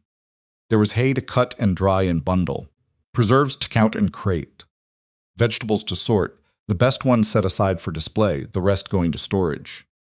Mabel added 2 new batches of pickled vegetables and a run of apple preserves from the small apple tree at the edge of the kitchen garden that she'd coaxed back into production with a late summer pruning that Cass had watched with visible skepticism and then stopped expressing skepticism about when the tree actually produced. She also, because it needed doing and no one else was going to do it, wrote a clear 2-page description of the water management system she'd built, the channel design, the stone diversions, the soil preparation methodology, the reasoning behind the lower meadow conversion. She wrote it in plain language, not technical language, because the people who would benefit from understanding it were ranchers and farmers, not engineers, and what they needed was the practical logic, not the terminology. She'd been asked twice in the past week, by neighboring ranchers word had gotten around, the way things always did in a valley this size, whether she'd be willing to explain the system. She'd said yes both times, which she told Beckett afterward. "Good," he said. "You don't mind?" He looked at her with slight exasperation. "Why would I mind? It's your land, your system, technically." "It's your system," he said, with the flat certainty of a man who considered the matter settled. "Answer their questions." She answered their questions. She rode out with 2 different ranchers over the course of 4 days, one with a property that had similar drainage problems on the eastern exposure, one with a low meadow that was going to waste in almost identical fashion to what Hawthorne Ridges had been. She walked both properties. She asked questions and looked at the ground and gave them her honest assessment of what could be done and what it would cost in labor and time. Neither of them mentioned her size. She noticed that. Not because she needed their courtesy, she'd been managing without it for long enough, but because there was something genuinely different in the way these conversations went compared to conversations she'd had all her life. They were talking to her about something she actually knew, and they knew she knew it, and that changed the shape of the exchange in a way she hadn't been prepared for. It felt like being seen for what she actually was, rather than for what she looked like. She didn't let herself dwell on it. She had too much to do. The fair arrived on a Saturday with the good September weather that Montana occasionally produced as if apology for everything else it did. The sky was high and sharp-edged, and the valley smelled like cut grass and the particular dry sweetness of late summer giving way. Beckett's wagons rolled into Red Willow before 10 in the morning. 2 of them, the larger one carrying the hay, the smaller one, loaded with vegetables and crates of preserves, along with Mabel's written descriptions of the water system, which she'd had Denny help her write out in 4 copies. Mabel rode on the smaller wagon, with Nell sitting beside her, which had been Nell's insistence and Beckett's immediate agreement. Nell had put on her good dress and done her hair with deliberate care and had a proprietary pride about the whole operation that made her look exactly like her father when he'd decided something mattered. They set up in the fair's agricultural section, which was organized by a committee of local ranchers and farmers, who allocated space with the transparent favoritism of any small-town committee. Hawthorne Ridge had been given a corner position not the best, which went to a rancher who'd been on the committee for 11 years, but adequate. Within an hour, Mabel had the display arranged, the hay samples at the back, the vegetables in 2 careful rows at the front, the preserves on a wooden shelf Hollis had built that morning, and one of the 4 written system descriptions propped up where people could read it. People stopped and read it, more of them than she'd expected. Not just ranchers' women who managed kitchen gardens, younger men just starting on their own land. One older farmer with the squinting, careful attention of someone who'd been thinking about a similar problem for years without knowing anyone else had too. "You're the one who built the channels at Hawthorne Ridge," this farmer said. His name was Greer. He was 60 or so, with a weathered face and the particular skepticism of a man who'd seen many good ideas fail to account for Montana reality. "Yes," Mabel said. "East drainage problem, you said. Hard pan sheeting the water." He tapped the written description. "Same issue on my upper fields. Same situation. How much slope do you have on the upper section?" Greer told her. They talked for 20 minutes, and by the end of it, Greer had a copy of the written description and a standing offer from Mabel to walk his property if he wanted a second set of eyes. This happened 4 more times before noon. Not 20-minute conversations every time. Sometimes it was a question and a quick answer. Sometimes it was a rancher asking if the system would work on a different soil type, and Mabel explaining the variables. But it happened 5 times in 2 hours, and each time she finished, she turned back to the display and found Beckett watching from a few feet away with an expression she was starting to be able to read. "Stop looking at me like that," she said, quietly enough that only he could hear. "What? Like you're satisfied about something?" "I am satisfied about something," he said. He said it straightforwardly, without apology. She didn't have an answer for that, so she went to help Nell, who was earnestly explaining to an older woman how to preserve vegetables through a drought, with the confident authority of a child who had learned something real and was extremely pleased to know it. Pike arrived at noon. He came with Hatch and without Webb, which told Mabel something. He moved through the fair with the ease of a man who'd attended many such events and considered them part of his professional landscape. He stopped at several displays. He talked to people. He laughed at something a man told him near the cattle pen. Then he came to the Hawthorne Ridge display. He stopped. He looked at it, really looked, the way he hadn't looked at anything else. The hay, the vegetables, the preserves, the written description. People who were standing around it, asking questions. Mabel watched him absorb the fact that the ranch he'd been describing all summer as a failing property had arrived at the Red Willow Harvest Fair with 2 loaded wagons and a water management system that half the valley was asking about. His face went through something. Not a lot. Pike was a man practiced at keeping his face managed, but something. He looked at Mabel. She looked back at him. He came closer. He stopped at the edge of the display. "Quite a showing," he said. His voice was pleasant. Professionally pleasant. "Thank you," she said. The lower meadow actually produced then. It did. He picked up one of the written descriptions and looked at it. Read several lines. Put it back down. "You know," he said, conversationally, in the voice he used when he was building towards something, "it's an interesting system. I've been hearing about it all morning. People seem impressed." He paused. "Of course, the water rights question is still unresolved.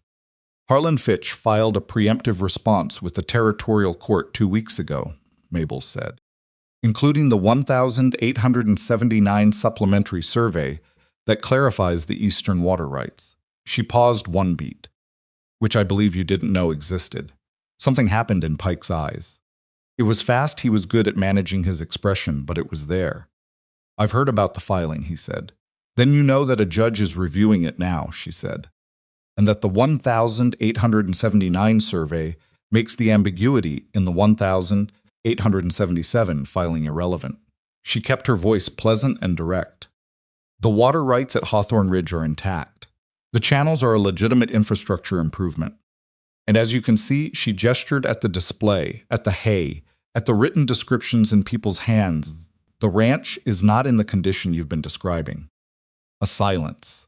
Pike looked at her for a long moment, really looked at her, the way he hadn't bothered to look at her since that first day on the main street when he'd said what he'd said about draft animals. "You're not just the housekeeper," he said. It came out differently than it was intended, she thought. He'd meant it as an accusation, and it landed as a plain statement of fact. "No," she said, "I'm not." Beckett appeared beside her. He'd been close enough to hear. He didn't say anything, he just stood there, shoulder to shoulder with her, and let Pike read whatever he needed to read in that. Pike looked at Beckett, then at Mabel, then at the display. "Congratulations on the fair," he said finally, with the professional pleasantness fully restored. Quite an operation. He walked away.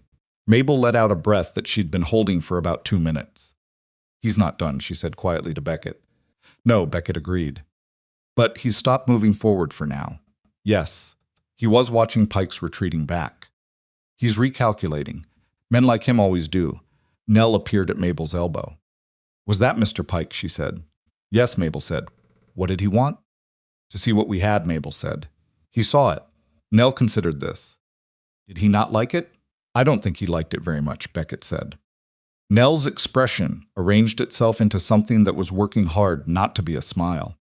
She went back to the display. The committee announced the agricultural prizes at 2 in the afternoon.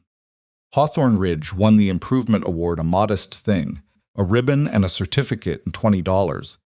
But the citation read out by the committee chair used the phrase innovative water management and significant reclamation of previously unproductive land, and Mabel heard a ripple of genuine interest move through the people standing around the announcement.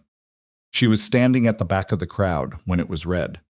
Beckett was at the front, accepting the ribbon, and she watched him shake hands with the committee chair and nod at the people around him and carry himself with the steady, particular dignity of a man who had done something real and wasn't going to make too much noise about it. He looked back through the crowd and found her. Just looked. She nodded once. He nodded back. That was enough. Way home. With the wagons lighter than they'd come, the hay sold. Most of the preserves sold. The vegetables largely gone, Nell fell asleep against Mabel's arm on the smaller wagon seat. Mabel held still so she wouldn't wake her and watched the valley go by in the late afternoon light.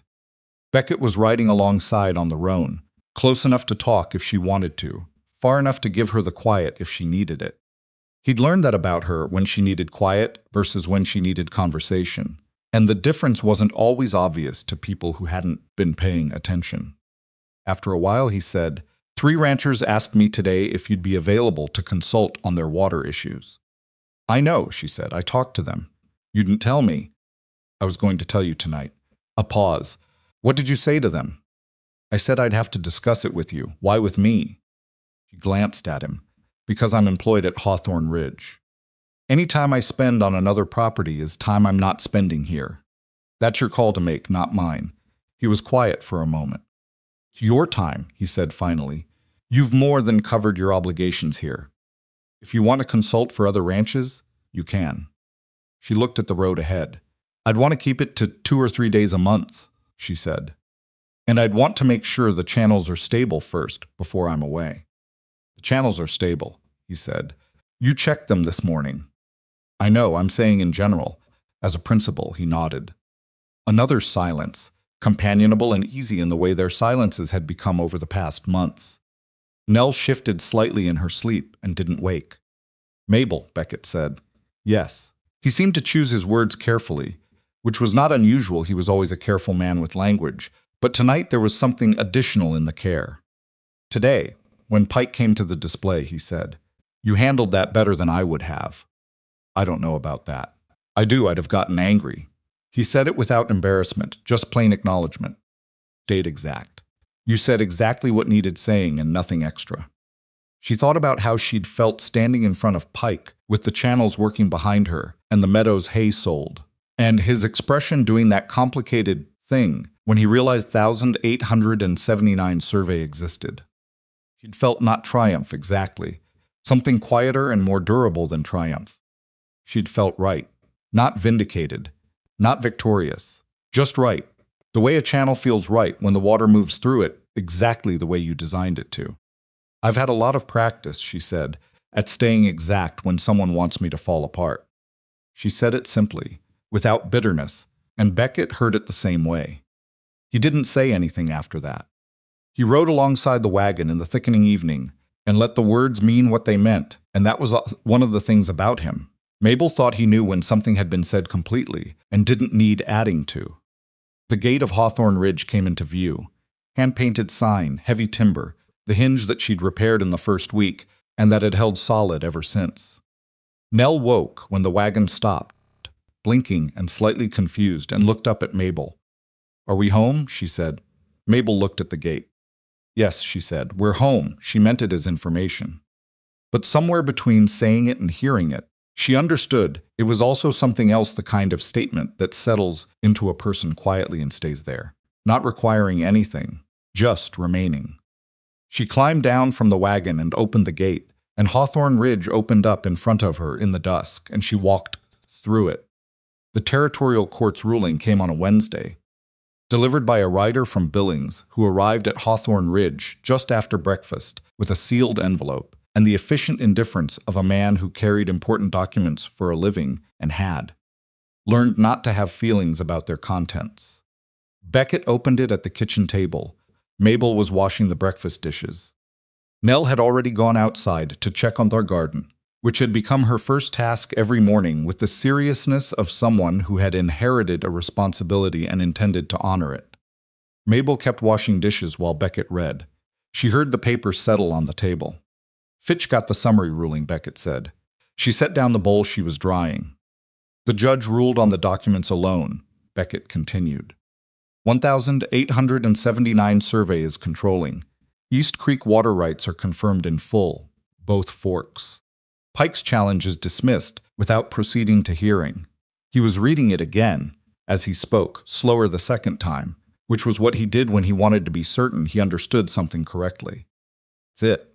It's over." Mabel turned around. Beckett was looking at the document with the expression of a man who has been carrying a heavy thing for a long time and has just been told he can set it down.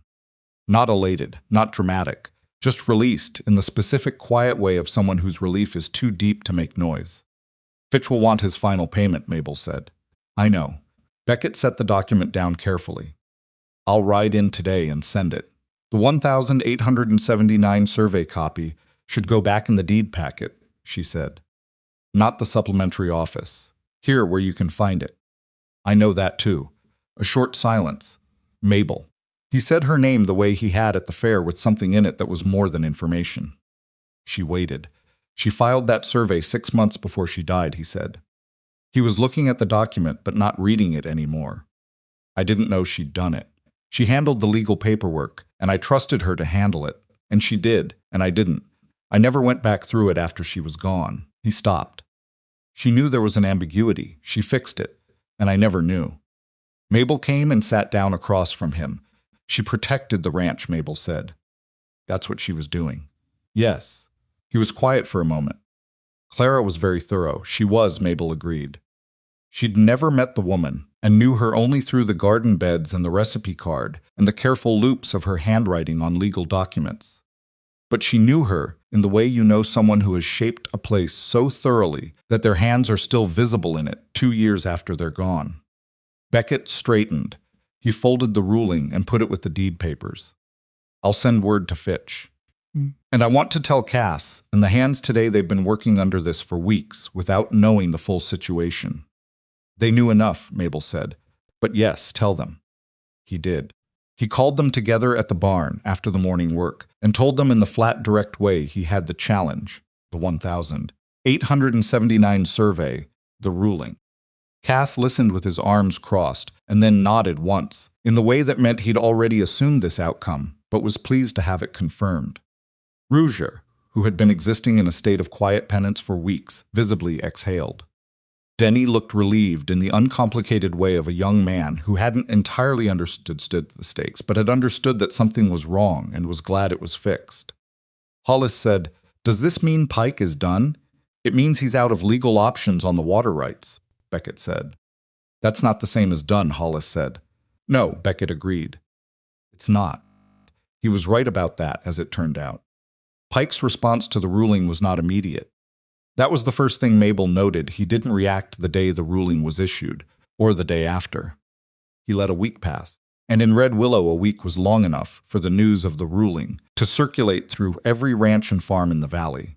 It did, because news in small territories moved at the speed of anyone with a horse and an opinion. What Mabel was watching was the shape of what came next. Pike was a man who worked through instruments, legal, financial, social, and when one instrument failed, he put it down and picked up another. The question was which instrument he'd reach for now. She found out through Pearl Sutton, who sent a note rather than waiting for Mabel's next supply run. The note was 3 sentences. Pike has been talking to the Calloway brothers about purchasing their grazing rights on the North Ridge. If he gets them, he controls the access road to your upper pasture. Thought you should know. Mabel read it twice and went to find Beckett. He was in the corral working a young horse, which was not an activity that welcomed interruption. She waited at the fence until he brought the animal around to where she was standing, and then she held up the note. He read it on horseback. His jaw tightened. The Calloway brothers, he said.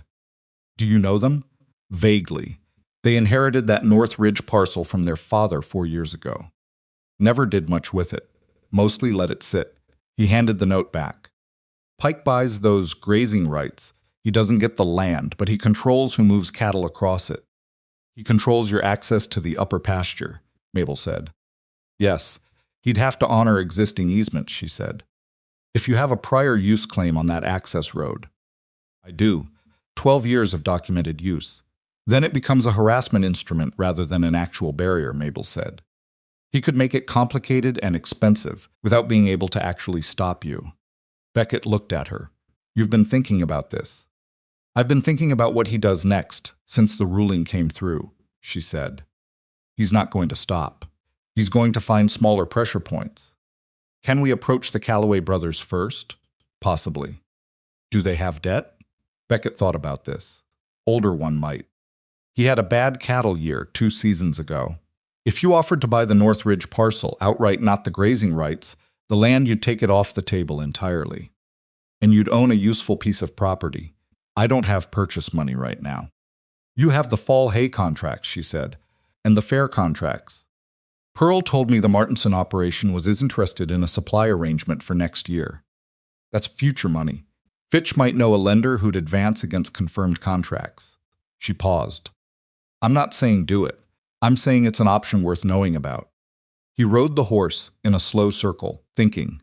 She could see the calculation happening, not just the money, but the broader question of what it meant to start playing Pike's game versus staying on the ground he was being pushed off of.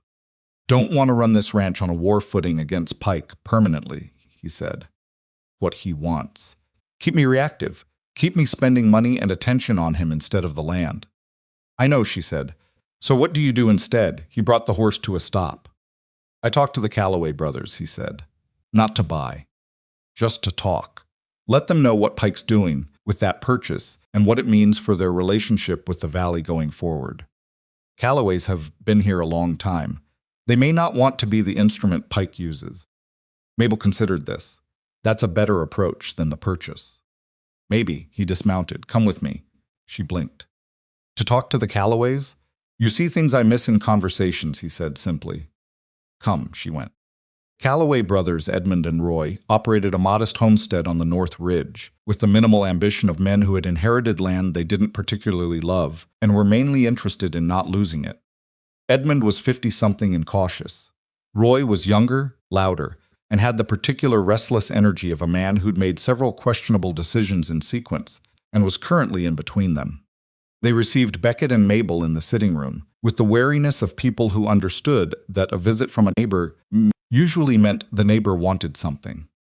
Beckett told them plainly what he'd heard about Pike's approach. Edmund and Roy exchanged a look that was complicated. He made an offer, Edmund said. That's not a secret, I suppose. What did you tell him? Beckett asked. We haven't told him anything yet. He gave us 2 weeks to consider. How much? Beckett said. Edmund named a figure. It was reasonable above what the grazing rights would fetch from most buyers, which was why Pike had offered it. Beckett was quiet for a moment. Then he said, I can't match that. I want to be straight with you about that. I'm not here to get into a bidding situation. Roy leaned forward. Then what are you here for? To tell you what happens to your relationship with the valley if you sell to Pike, Beckett said. He said it without heat, the same flat direct delivery he used for everything. Pike isn't buying your grazing rights because he wants to graze cattle there. He's buying them to use against Hawthorne Ridge. Every rancher in this valley knows what he's been doing: the water rights challenge, the gossip campaign, the hired information gathering. He paused. When this is over, and it will be over one way or another, the ranchers who helped Pike do it are going to carry that with them. Silence in the sitting room. Mabel watched Edmund's face. He was thinking about this seriously, which meant the argument had landed. Roy said, "We're not Pike's instrument just because we sell him land rights we're not using." "No," Mabel said. It was the first thing she'd said since they'd sat down. Both brothers looked at her. "You're not his instrument by selling. You're his instrument by selling to him specifically, at this specific moment, when the purpose of the purchase is documented in a legal challenge that was just dismissed by the territorial court." She kept her voice straightforward. "If it ever came to a hearing over the access road, over easements, your sale would be part of the record. Your names would be part of the record." Another silence. Edmund said, "You're the woman who built the water system." "Yes," Mabel said. He looked at her for a moment in a way that was evaluating but not unfriendly. "You talk like a lawyer." "I read a lot," she said. Roy made a sound that was almost a laugh. Edmund looked at Beckett. "We're not going to sell to Pike," he said. It sounded like a decision that had been made somewhat before this conversation, but had needed the conversation to become certain. Beckett nodded. "I appreciate that." "Don't thank us," Edmund said. "We're not doing it for you. We're doing it because we don't want our names in somebody else's legal fight." He paused. "But if you want to talk about an actual purchase of the parcel, a fair one, not inflated, I'd listen to that conversation in the spring." "So would I," Beckett said. They rode back to Hawthorne Ridge in the late afternoon, and Mabel noted that Beckett seemed easier in his posture than he'd been in weeks. Not entirely Pike was still Pike, but the specific tension of the immediate threat had loosened. "That was the right approach," she said. "You closed it," he said. "The part about the legal record, Edmund had already decided. I just gave him the language to be certain." Beckett glanced at her. "Does it ever bother you that you do that and people don't always notice you've done it?" She thought about this honestly. "It used to," she said. "Now I'm more interested in whether it worked than whether I got credit for it." He didn't say anything, but she could see him filing that away in the careful way he filed things. The women of Red Willow came to Mabel in October. Not all at once, it happened gradually. The way things happen in small communities when information spreads through the specific network of women who talk to each other in the minutes between other things. Pearl Sutton sent 2 customers her way. One of those customers mentioned Mabel to a third woman. By the time Mabel was fully aware it was happening, she was having 3 conversations a week with ranchers' wives and farmers' wives, and 1 school teacher about food preservation, drought gardening, and soil management. She held these conversations in the Hawthorne Ridge kitchen, mostly because that was where she was. Beckett had offered no objection to this and had, in fact, quietly ensured there was always enough coffee and that the good chairs were in the kitchen when visitors came, which was his way of approving something without making a production of approving it. The first time a woman who had whispered about her appearance in the general store came to ask about winter root vegetable storage. Mabel answered her questions without mentioning the whispers. Not because she'd forgotten them. Because the woman was standing in her kitchen in good faith, asking about something Mabel actually knew, and the whispering was old information, and this was current, and she'd learned that current information was almost always more useful. The woman, her name was Frances Ord, and she ran a large kitchen garden for a family of 7 left, with a written list of storage sequences and an invitation to come back if she had further questions. At the door she stopped.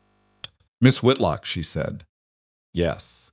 Frances Ord looked like someone about to do something slightly uncomfortable that she'd decided to do anyway.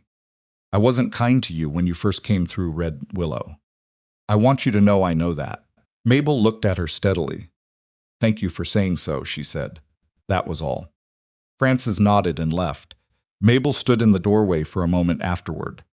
She wasn't sure what she felt about that small exchange. It wasn't forgiveness exactly. And it wasn't the absence of hurt, and it wasn't triumph.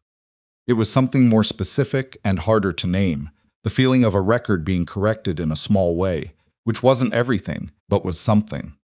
Nell appeared at her elbow. She'd been in the kitchen the whole time, pretending to study.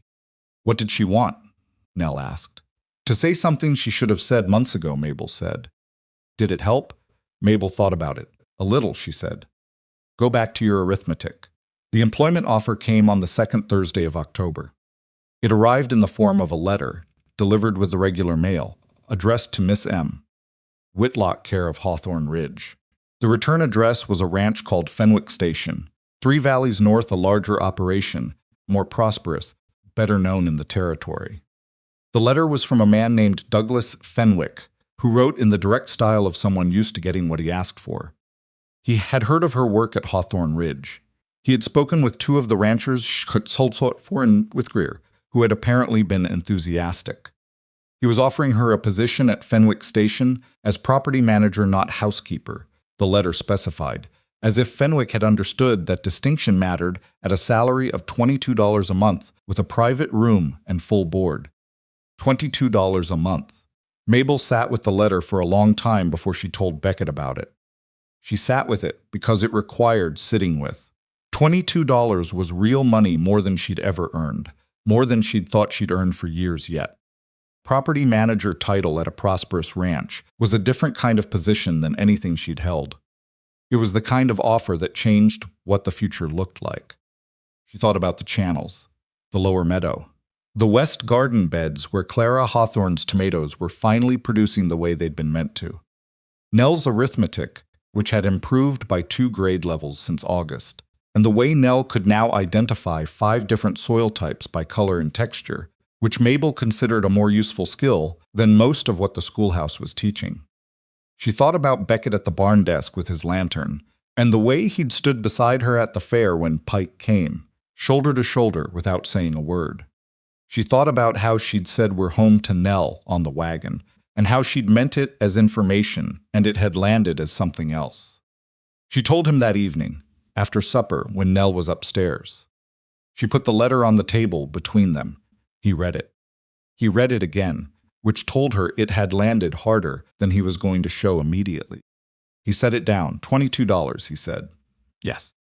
Fenwick Station is a good operation, he said. Douglas Fenwick is a fair man from what I know of him. 2, Mabel said. A silence. What are you thinking, he said. I'm not sure yet, she said honestly. Why, I'm telling you. Not because I've decided anything. He was quiet for a long time, the kind of quiet that had weight to it. I can go to 18, he said finally. Maybe 20 by spring if the Martinson contract goes through. Beckett, I know it's not 22, he said. He said it with the particular difficulty of a man who hates negotiating about money with someone he cares about. I know this is a better offer in practical terms. The money isn't the whole thing, she said. He looked at her. I know that, he said, quietly. I know the money isn't the whole thing. That's what I'm afraid of. She held very still. What does that mean? She said. He stood up. He went to the window and stood there with his back to her for a moment, looking at the yard in the dark, and she could see in the set of his shoulders the particular difficulty of a man who is about to say something he can't take back and knows it. It means I don't want you to go, he said. He turned around. And I'm aware that's not a fair thing to say to someone who has an opportunity in front of her. I know it puts you in an unfair position. I know. He stopped. I've been trying to figure out how to say this that doesn't make it about what I want, because what I want shouldn't be the thing that decides this. Mabel looked at him across the kitchen table. Beckett, she said. What is it that you want? He met her eyes. You, he said. Not another housekeeper. Not a property manager. You. He said it with the directness that was his whole way of being in the world. No ornament, no approach, just the plain statement of the plain fact. I want you to stay because I want you here. That's the whole thing. Kitchen was very quiet. Mabel pressed her hands flat on the table and looked at them. I've spent my whole life, she said, carefully, waiting for people to decide I wasn't good enough. For whatever reason. She looked up. It's made me very cautious about believing things that seem good. Things that seem right. I start looking for the place where it stops being true. I know, he said. You can't know that about yourself yet, she said. That it stays true. I can know it right now, he said. He moved away from the window, came back to the table, sat down across from her. I'm not asking you to be certain. I'm not asking you to have it figured out. I'm asking you to tell me whether what you feel about this place, about Nell, about the ranch, he paused, about the rest of it is worth staying for. On your own terms. Not because of what I want. She was quiet for a long time.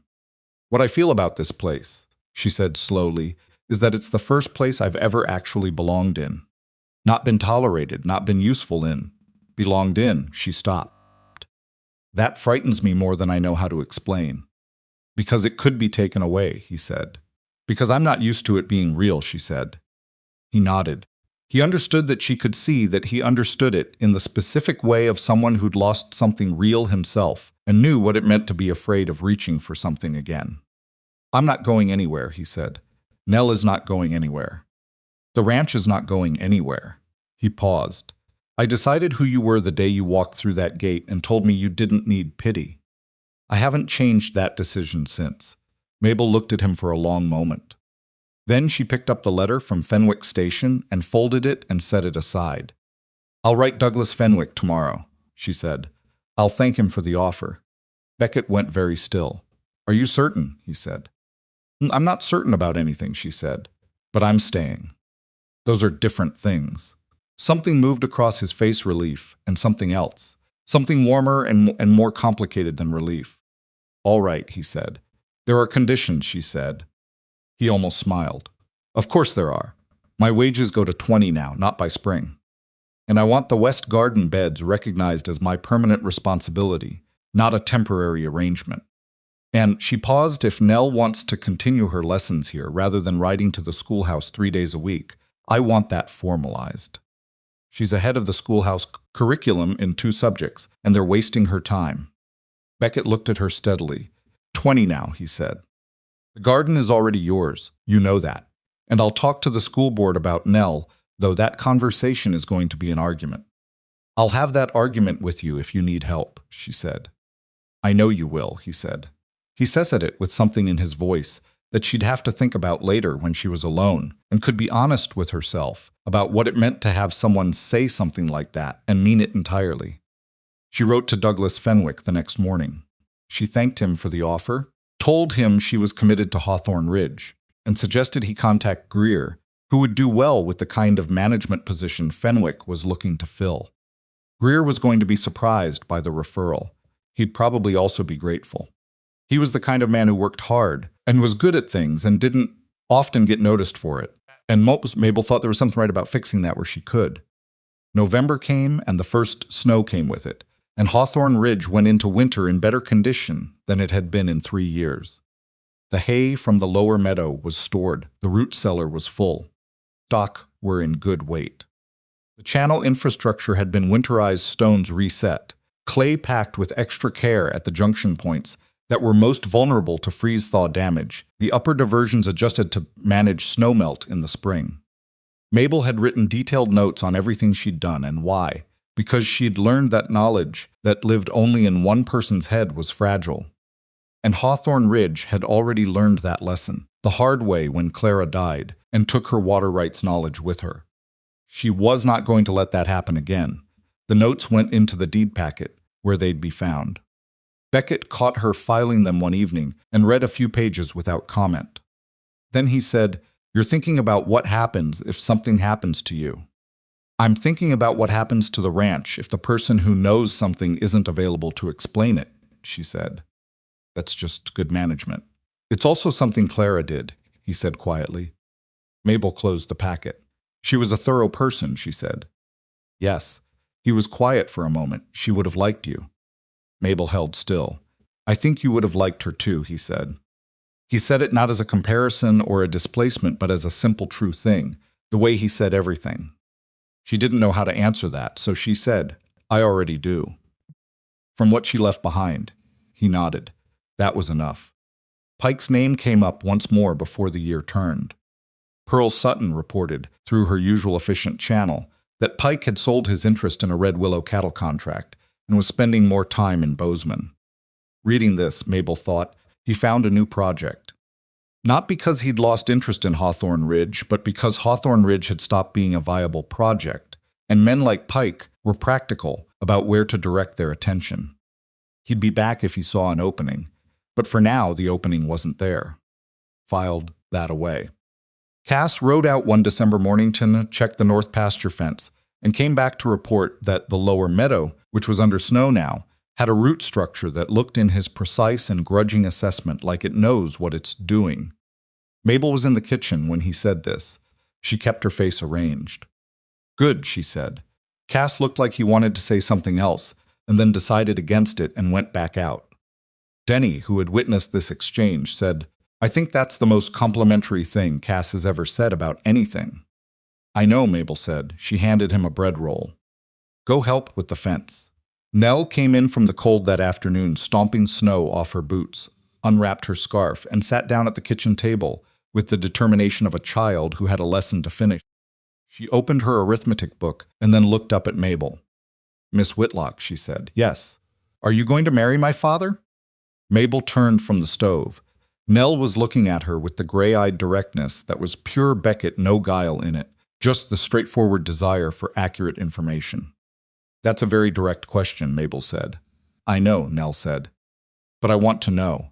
Mabel set down the spoon she was holding and came to sit at the table. She looked at Nell for a moment. This 8-year-old child who had lost her mother and kept herself together and let Mabel into the garden on the second morning and never really stopped letting her in since. "Your father and I haven't had that conversation yet," she said. "But if you did," Mabel was quiet. "I think," she said carefully, "that if we did, I would say yes." Nell considered this. Then she nodded in the manner of someone receiving confirmation of something she'd already accounted for. She looked back at her arithmetic book. "Good," she said. "Because I'd like it if you stayed permanently, not just for now." Mabel looked at the top of Nell's bent head and thought about the word permanently, and how large it was, and how surprisingly not frightening it felt when an 8-year-old said it at a kitchen table in November. "Do your arithmetic," she said. "I am doing it," Nell said. She was. Beckett came in an hour later, cold from the pasture work, and poured himself coffee and stood by the stove. He looked at Nell, working. He looked at Mabel. He had the expression again, the one she'd been thinking about for weeks, the one that was more than information. She met his eyes.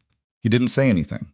But whatever he saw in her face answered something, because something in him settled visibly quietly, like a door that had been standing open, finally gently, coming to rest. Outside, the snow was still falling on the lower meadow, on the channels, on the gate with its repaired hinge, on the hand-painted sign that said Hawthorne Ridge. Inside, Nell was doing arithmetic, and Beckett was warming his hands, and Mabel was stirring something on the stove, and the kitchen smelled like wood smoke and bread. And it was not perfect, because nothing was perfect, and not without the specific weight of everything that had built it, but it was real. And it was theirs. And that was the thing about belonging that Mabel Whitlock had spent 19 years trying to understand. It didn't announce itself. It didn't arrive with ceremony. It was just there one day, in the middle of an ordinary afternoon, so settled and solid that you realized it must have been building for a while without your noticing. And when you found it, the only right thing to do was stay. Beckett asked her on a Thursday morning in February, which was not a romantic month in Montana by any measure. The snow was doing what Montana snow did in February, not the clean, picturesque falling of early winter, but the settled, permanent, gray-skied weight of a season that had been going on too long and knew it. The yard was hard-packed, and the water trough had to be broken with a mallet every morning, and the horses were restless from too many days in the barn. It was the kind of month that tested whether people actually wanted to be where they were or had just been too cold to leave. Mabel had been up since 5, which was usual. She'd broken the trough ice, checked the root cellar, started the stove, and was well into bread dough when Beckett came into the kitchen. He was dressed for the day's work, but he hadn't gone out yet, which was not usual. He stood in the kitchen doorway and looked at her in a way that told her something was happening before he said a word. Kept working the dough. "You could sit down," she said. He sat down. He put both hands flat on the table and looked at them, and then looked at her. "I've been trying to figure out how to say this for about 3 months," he said. "I know," she said. He looked up. You know, you get a particular expression, she said. When you're working toward saying something. Nell has it too. You both go very still and look at things that aren't what you're actually thinking about. A short pause. You've been watching me think about this for 3 months, and you didn't say anything. It wasn't mine to say first, she said. That's your call. Quiet for a moment. Then, with the plain directness that was the whole of who he was, marry me. He said it without kneeling, without ceremony, without anything that would have made it easier to deflect or prettier to remember. He said it the way he said everything that mattered, straight, undecorated, looking at her. Mabel stopped working the dough. She turned around and looked at him. I want to make sure you understand something first, she said. All right. I'm not saying yes because of the food or the roof or the work. I'm not saying yes because you were kind to me when I was hungry. And I'm not saying yes because I feel like I owe you something. I don't operate that way. She held his gaze. If I say yes, it's because I want to be here. On my own terms. Do you understand the difference? Yes, he said, immediately without qualification. You've never once made me feel like I owed you anything, she said. I want you to know I know that. It's not common. He nodded. He was listening the way he always listened, fully, without filling the space before she was done. Yes, she said. I'll marry you. He let out a breath. It was the quietest version of relief she'd ever seen, nothing theatrical about it. Just a man setting something down that had been heavy. Nell already knows you were going to ask, Mabel said. She asked me in November. He stared at her. What? She's been waiting for you to do it since November. Mabel turned back to the bread dough. She has your patience, but not when she wants information. A pause. Then Beckett made a sound, a short, surprised sound that was the closest thing to an unguarded laugh she'd heard from him. And it was a good sound, honest and real. And it settled into the kitchen and stayed there. I'll go tell her, he said. She's still asleep. I'll wait until she's up. That's probably wise, Mabel said. He stayed at the table while she finished the bread.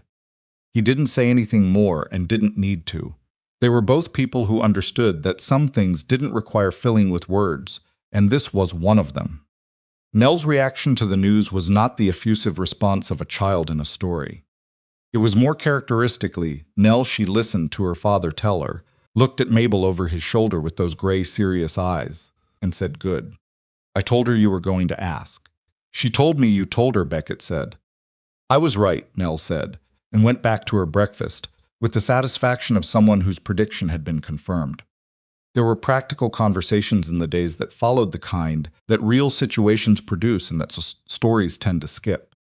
They talked about the wedding in the specific terms of two people who had work to do and a ranch to run.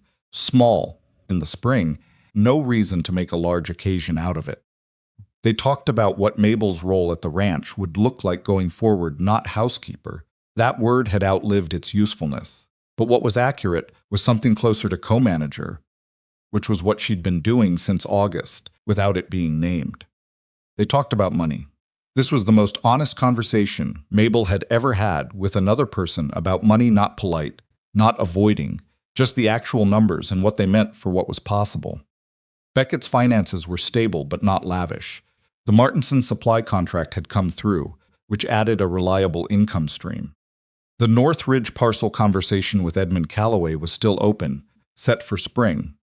And if that purchase happened, it would expand the upper pasture access in a way that mattered for the horse operation Beckett had been quietly developing for 2 years. Horse breeding is where the money goes in 5 years, he said. What kind? Working stock. Not fancy. Hardy, sound-footed, good temperament for ranch work. He had a rancher's specific knowledge in his voice when he talked about horses. There's a market for it that nobody in this valley is serving well. You'd need a better barn configuration, Mabel said. And a dedicated paddock. I know. I can look at the layout and sketch out what would need to change. He looked at her. You know barn configurations. I know how space works, she said. And I know what livestock need. Some things translate. He let her look at the barn layout the next day. She walked it twice and came back with a penciled diagram on brown paper that was rough but clear, which walls could move, which couldn't, where the paddock would need to go relative to the existing pasture gates. how to handle drainage in the new section, given what they now knew about the land's water behavior. Beckett studied it for a long time. "This is exactly what I had in my head," he said. "Couldn't have drawn it this clearly." "You told me what you needed," she said. "Put it on paper." "We do that well," he said. He said it in a noticing way, like a man recording something true. "We do," she agreed.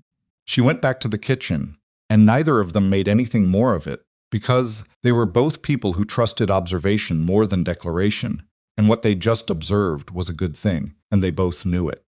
The spring came the way Montana springs came, not gently, not all at once, but in argument with the winter, back and forth for 3 weeks before the ground finally committed. When it did commit, the lower meadow woke up in a way that made even Ruger stop and look at it for a moment on his way to the south pasture. The root structure had done what Mabel said it would do.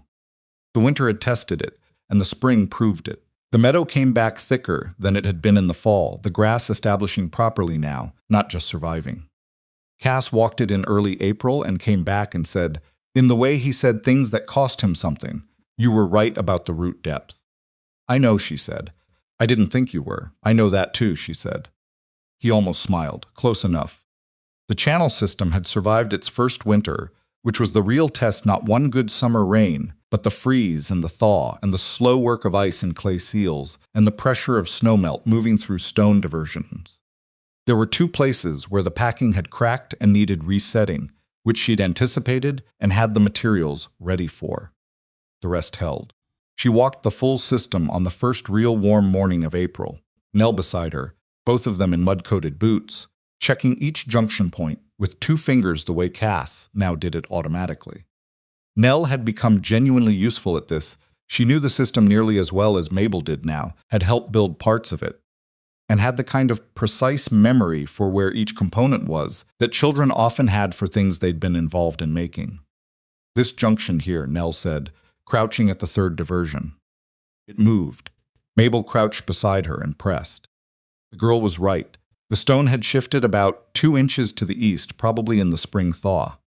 "Good catch," Mabel said. Nell had the expression she got when she'd identified something correctly, not prideful, just satisfied, the satisfaction of a child who had learned that paying attention was actually useful and had internalized the lesson. "We should fix it today," Nell said. "We will," Mabel said. "After your morning lessons." Nell accepted this with the equanimity of someone who had learned that Mabel's scheduling was not negotiable, and complaining about it produced nothing useful. They fixed the junction after lessons. It took 20 minutes. Nell handed her the tools in the right order without being asked. Mabel thought, "This is what it looks like to raise someone." Not perfectly, not according to any plan. Just this, the accumulation of small correct moments, enough of them, over enough time, until the person in front of you can do things they couldn't do before and knows why they matter. She hadn't expected to have this. She hadn't let herself want it, because wanting things that seemed too large and too good had always felt like setting herself up. Spent most of her life choosing the version of things she could actually have over the version she wanted, because that was what you did when the world had made clear that wanting too much led to specific kinds of pain. And then Hawthorne Ridge had happened, and Beckett had stepped back so she could eat without being watched, and Nell had sat down in the dirt in her nightgown, and the channels had held. And here she was in April mud, fixing a stone diversion with a child who called her by her name and trusted her opinion on soil, and was going to grow up, knowing that a woman who worked with her hands and her mind was not a lesser thing for it. She pressed the stone back into place. She thought, "I didn't rescue myself. But I didn't let anyone rescue me either. I found a door that was actually open, and I walked through it without apologizing for taking up the space." That was the thing she understood now, that she hadn't understood at 19, standing outside the gate with her cloth bag and her $4 and her hunger. The world was not going to hand her anything, but it was also not uniformly closed. There were doors. The work was learning to tell a real door from a wall, and then having the nerve to walk through the real ones when they appeared. Some people spent their whole lives not seeing the difference. She'd come close to being one of them. She was glad she hadn't been. The wedding happened on a Saturday in late April. It was small. Harlan Fitch came down from Billings because Beckett asked him and he said yes. Pearl Sutton came because she was Pearl, and Mabel had come to understand that Pearl's presence at things was a form of endorsement that the Valley took seriously. Greer came with his wife, a quiet woman named Harriet, who shook Mabel's hand with both of hers and said, "You changed what my husband thinks is possible on our land, and I'm grateful." Edmund Calloway came, without Roy, which was fine. Cass and Denny and Hollis and Ruger were there because they were part of Hawthorne Ridge, and Hawthorne Ridge was where it was happening. Mrs. Calloway, the boarding house woman who had told Mabel the position was filled 8 months ago, was not invited. This was not vindictive. It was just accurate. There were only so many chairs, and Mabel filled them with people who had been honest with her. Nell wore a dress she had helped choose, which meant it had a practical element, deep pockets. She stood beside Mabel through the whole ceremony with the seriousness of someone who understood her role and intended to execute it correctly. When the territorial judge, a small man named Aldrich, who had ridden 3 hours and seemed to find the situation pleasantly uncomplicated, compared to what he usually presided over, asked if there were objections, Nell looked around the room with an expression that suggested she was ready to address any that arose. There were none. After it was done, the word said, the paper signed, Beckett's hand warm and solid around hers in the way it had been that one time she'd let herself notice, Nell came and stood in front of Mabel. "You're staying permanently now," Nell said. "Yes," Mabel said. "It's official." "It's official." Nell nodded, satisfied. Then she said, in the voice of someone raising an administrative point, "I'd like to call you something different now." "Not Miss Whitlock. What would you like to call me?" Nell thought about this with genuine seriousness. "Mabel," she said finally. "Just Mabel. Is that all right?" Mabel looked at this child, this gray-eyed, serious, pocket-insisting child who had sat in the dirt in her nightgown on the second morning and never really left, and felt something in her chest that was large and quiet and had no name she could put to it that wasn't insufficient. "That's all right," she said. Nell nodded again. She went to get food. Pearl Sutton appeared at Mabel's elbow with 2 cups of coffee. She handed one over and stood beside her and looked at the room. "You know," Pearl said, "when you first came into my store, I thought you'd be gone in a month." "Most people did," Mabel said. "I was wrong," Pearl said simply. "I'm saying so. Thank you, Pearl. Don't thank me. Just keep telling the Valley what you know about soil management. It's more useful than most of what they get from the agricultural office." Mabel almost laughed. "Almost. I'll do that." Greer came over and shook her hand and said something about his upper fields that required a 10-minute practical conversation that was entirely out of place at a wedding reception and was exactly right for who both of them were. His wife, Harriet, stood nearby looking unsurprised by this, which suggested she had been married to Greer for long enough to understand that he expressed regard through direct engagement with the thing the other person knew best. Beckett found her later, when the afternoon had gone golden and most people had eaten, and the conversation had settled into the comfortable lower register of a good gathering winding down. He stood beside her and looked out at the yard, at the gate with its repaired hinge, at the line of the channels visible from here, at the place where the lower meadow began its green beginning past the east fence. "All right," he said. "Yes," she said. "No regrets about the Fenwick offer?" She looked at him sideways. "You're asking that today?" "I'm asking it today because today is when it's final." She thought about Douglas Fenwick's letter, the $22, the property manager title, and the private room, and the clean professional future it represented. She thought about what she would have built there, something real, something good, something that would have been entirely hers and would have mattered. She thought about all of that, and then she thought about Nell calling her Mabel with the tone of an administrative resolution, and Beckett stepping back on the first day so she could eat without being watched, and the lower meadow going green in September, and the specific feeling of pressing her hands into the soil at this particular gate on the morning she first arrived, and knowing not knowing yet, but sensing that there was something real here that could hold weight. "No regrets," she said. It was true in the complete way that some true things are not without complexity, but without doubt.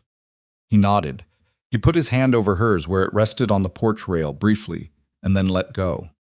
That was Beckett. No performance of it, just the thing itself. The years at Hawthorne Ridge had their own texture, which is different from saying they were perfect. The second winter after the wedding was harder than the first an ice storm in January that took out 40 feet of fence in the south pasture and killed 3 animals they couldn't afford to lose.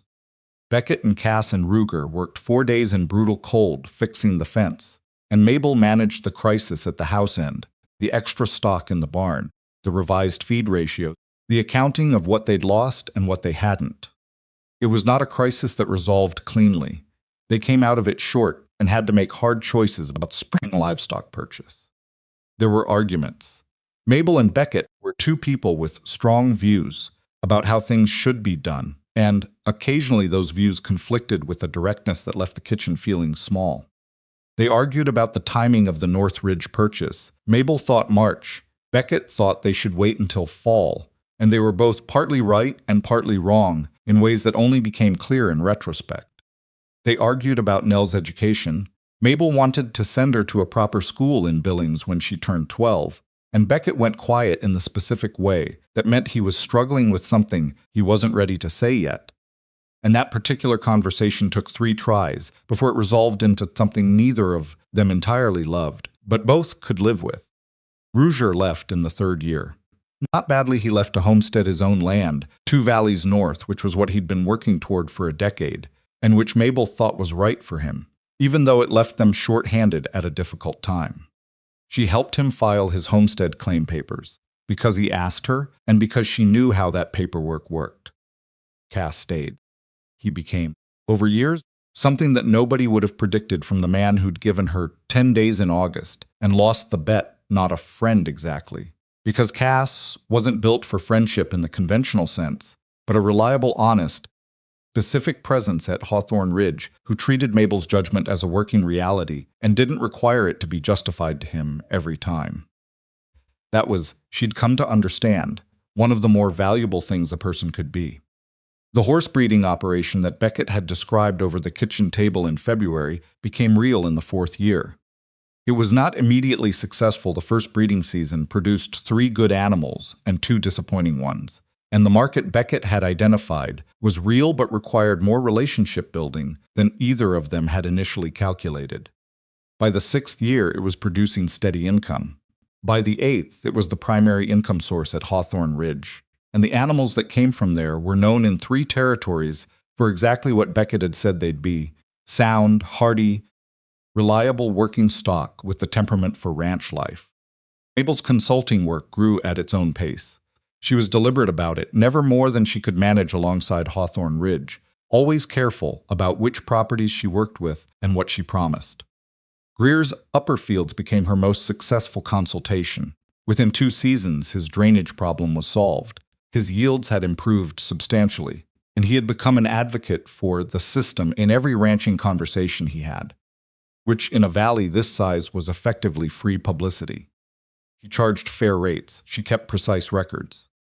She turned down 2 commissions that felt wrong in ways she couldn't fully articulate and later turned out to be correct. To turn down one involved a land dispute that she didn't want to be connected to. One involved a man whose treatment of his workers told her things about his character she didn't need to verify further. She wrote her water management methodology out properly, in the 5th year, in a document long enough to be genuinely useful.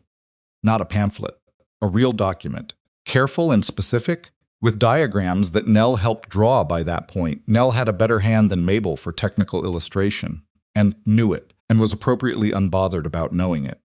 The document circulated through the valley and eventually found its way to the Territorial Agricultural Office, where a man named Pritchard read it and wrote Mabel a letter asking if she'd be willing to present at the spring ranchers' meeting in Helena. She discussed it with Beckett. "Go," he said. "I'd be gone 4 days."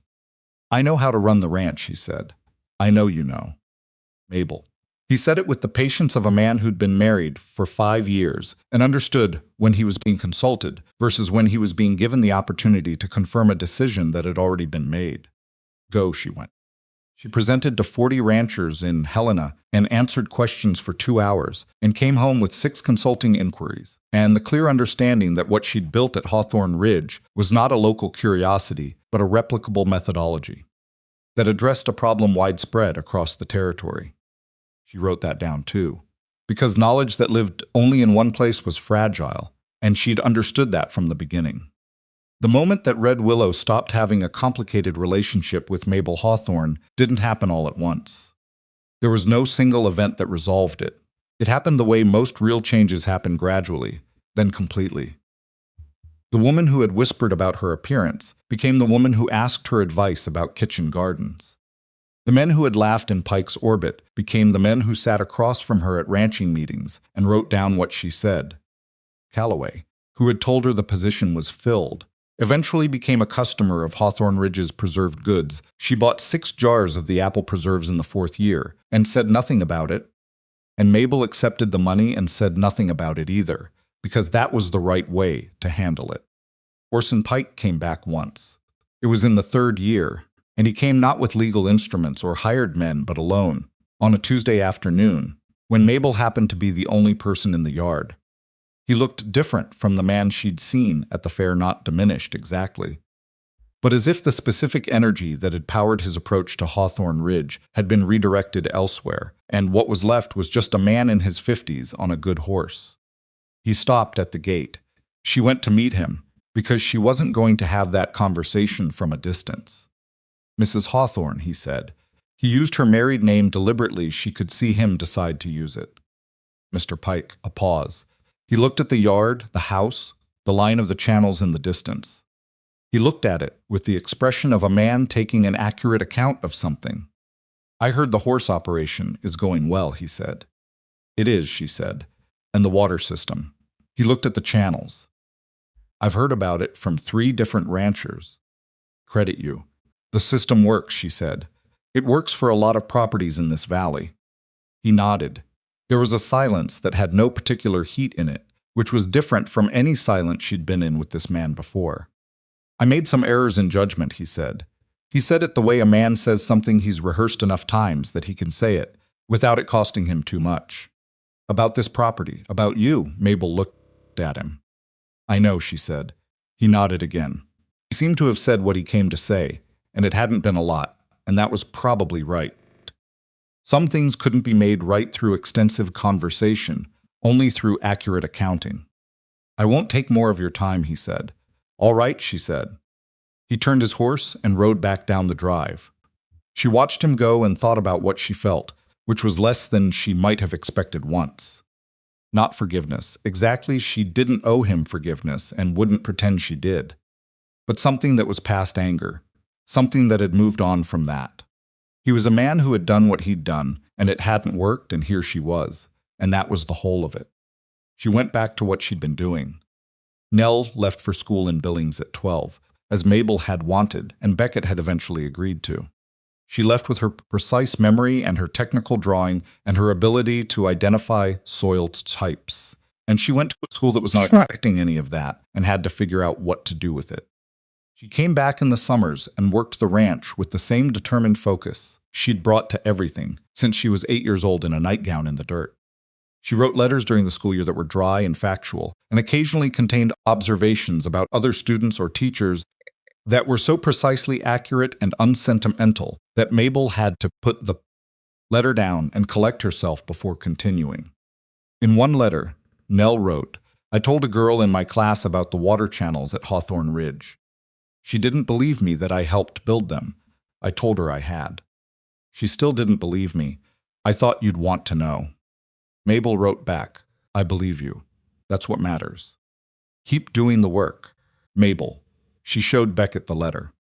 He read it and set it down and said, "She's all right." "She's more than all right," Mabel said. "I know," he said. I meant it as the larger version of the phrase. Mabel understood what he meant. There was a morning in the 9th year at Hawthorne Ridge, an ordinary October morning, the specific gold of Montana in autumn. The air with the clean edge of the cold coming when Mabel stood at the kitchen window and looked out at the yard and the pasture and the far line of the lower meadow, now fully established and productive and simply part of what the ranch was. And she thought about the 19-year-old girl who had stood outside the gate hungry and tired and convinced the world had already decided her worth. She thought about what she would tell that girl, if she could. Not that it would be easy. It hadn't been easy.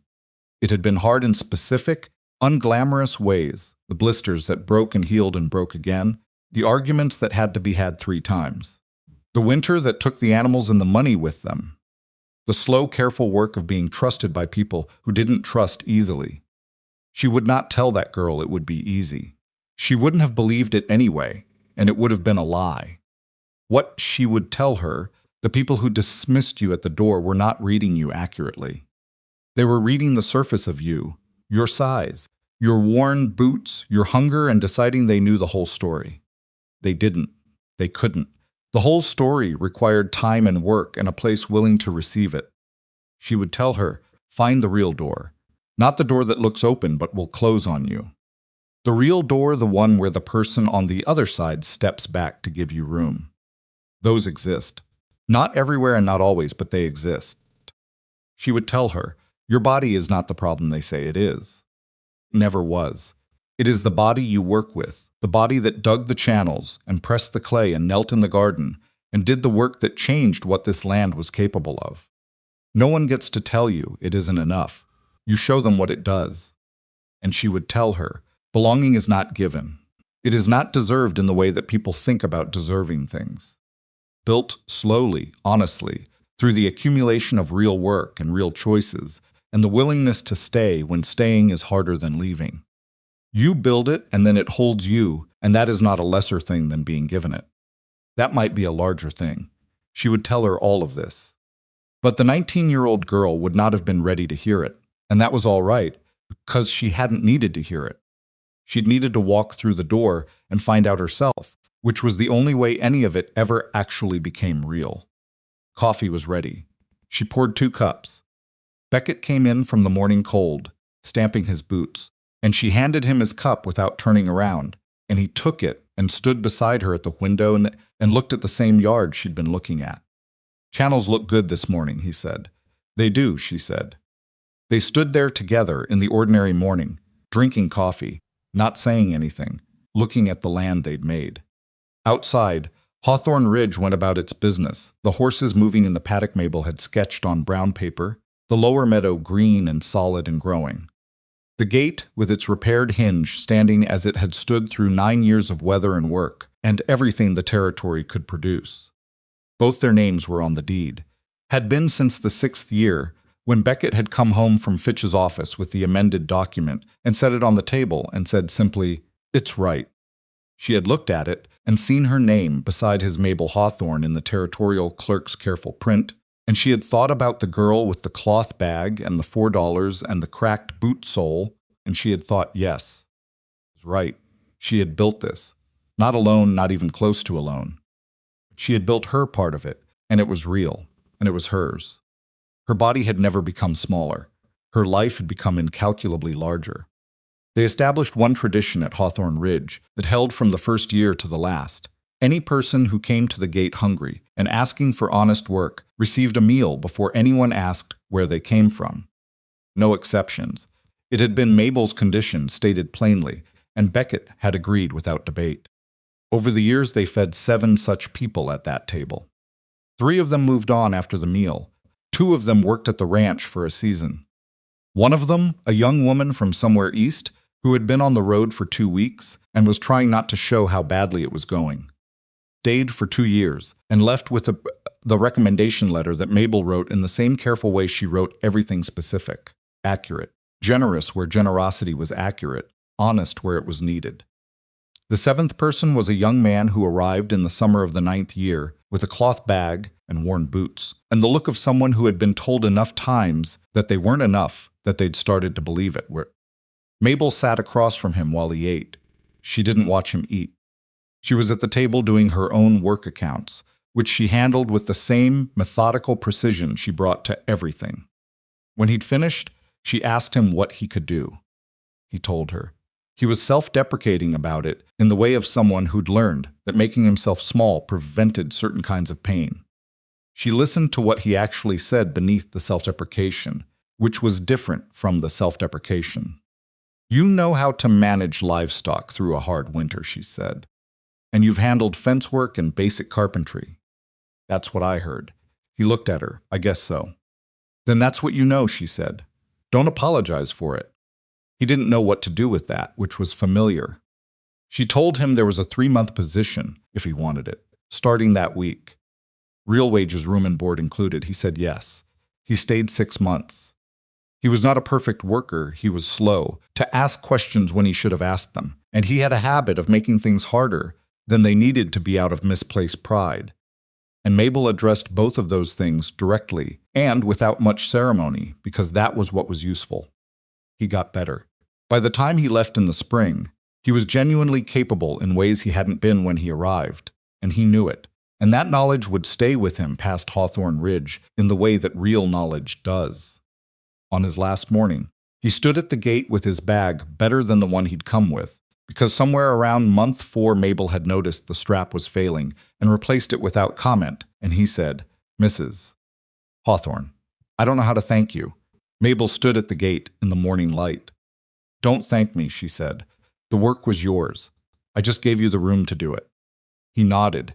He shook Beckett's hand. He walked down the drive. She watched him go until the road turned and took him out of sight, and she thought about all the ways the world was not fair, and all the ways a single open door could change the whole shape of a life. And she thought about a hungry 19-year-old girl who had been told enough times that she wasn't enough that she'd almost believed it. Almost. She turned back to the ranch. There was work to do. There was always work to do at Hawthorne Ridge, and she had learned over 9 years in every kind of season this territory could produce that the work was not separate from the life. The work was the life, and her life at this gate, on this land, with this family that had been built piece by careful piece from the material of honesty and time was exactly, completely, permanently enough.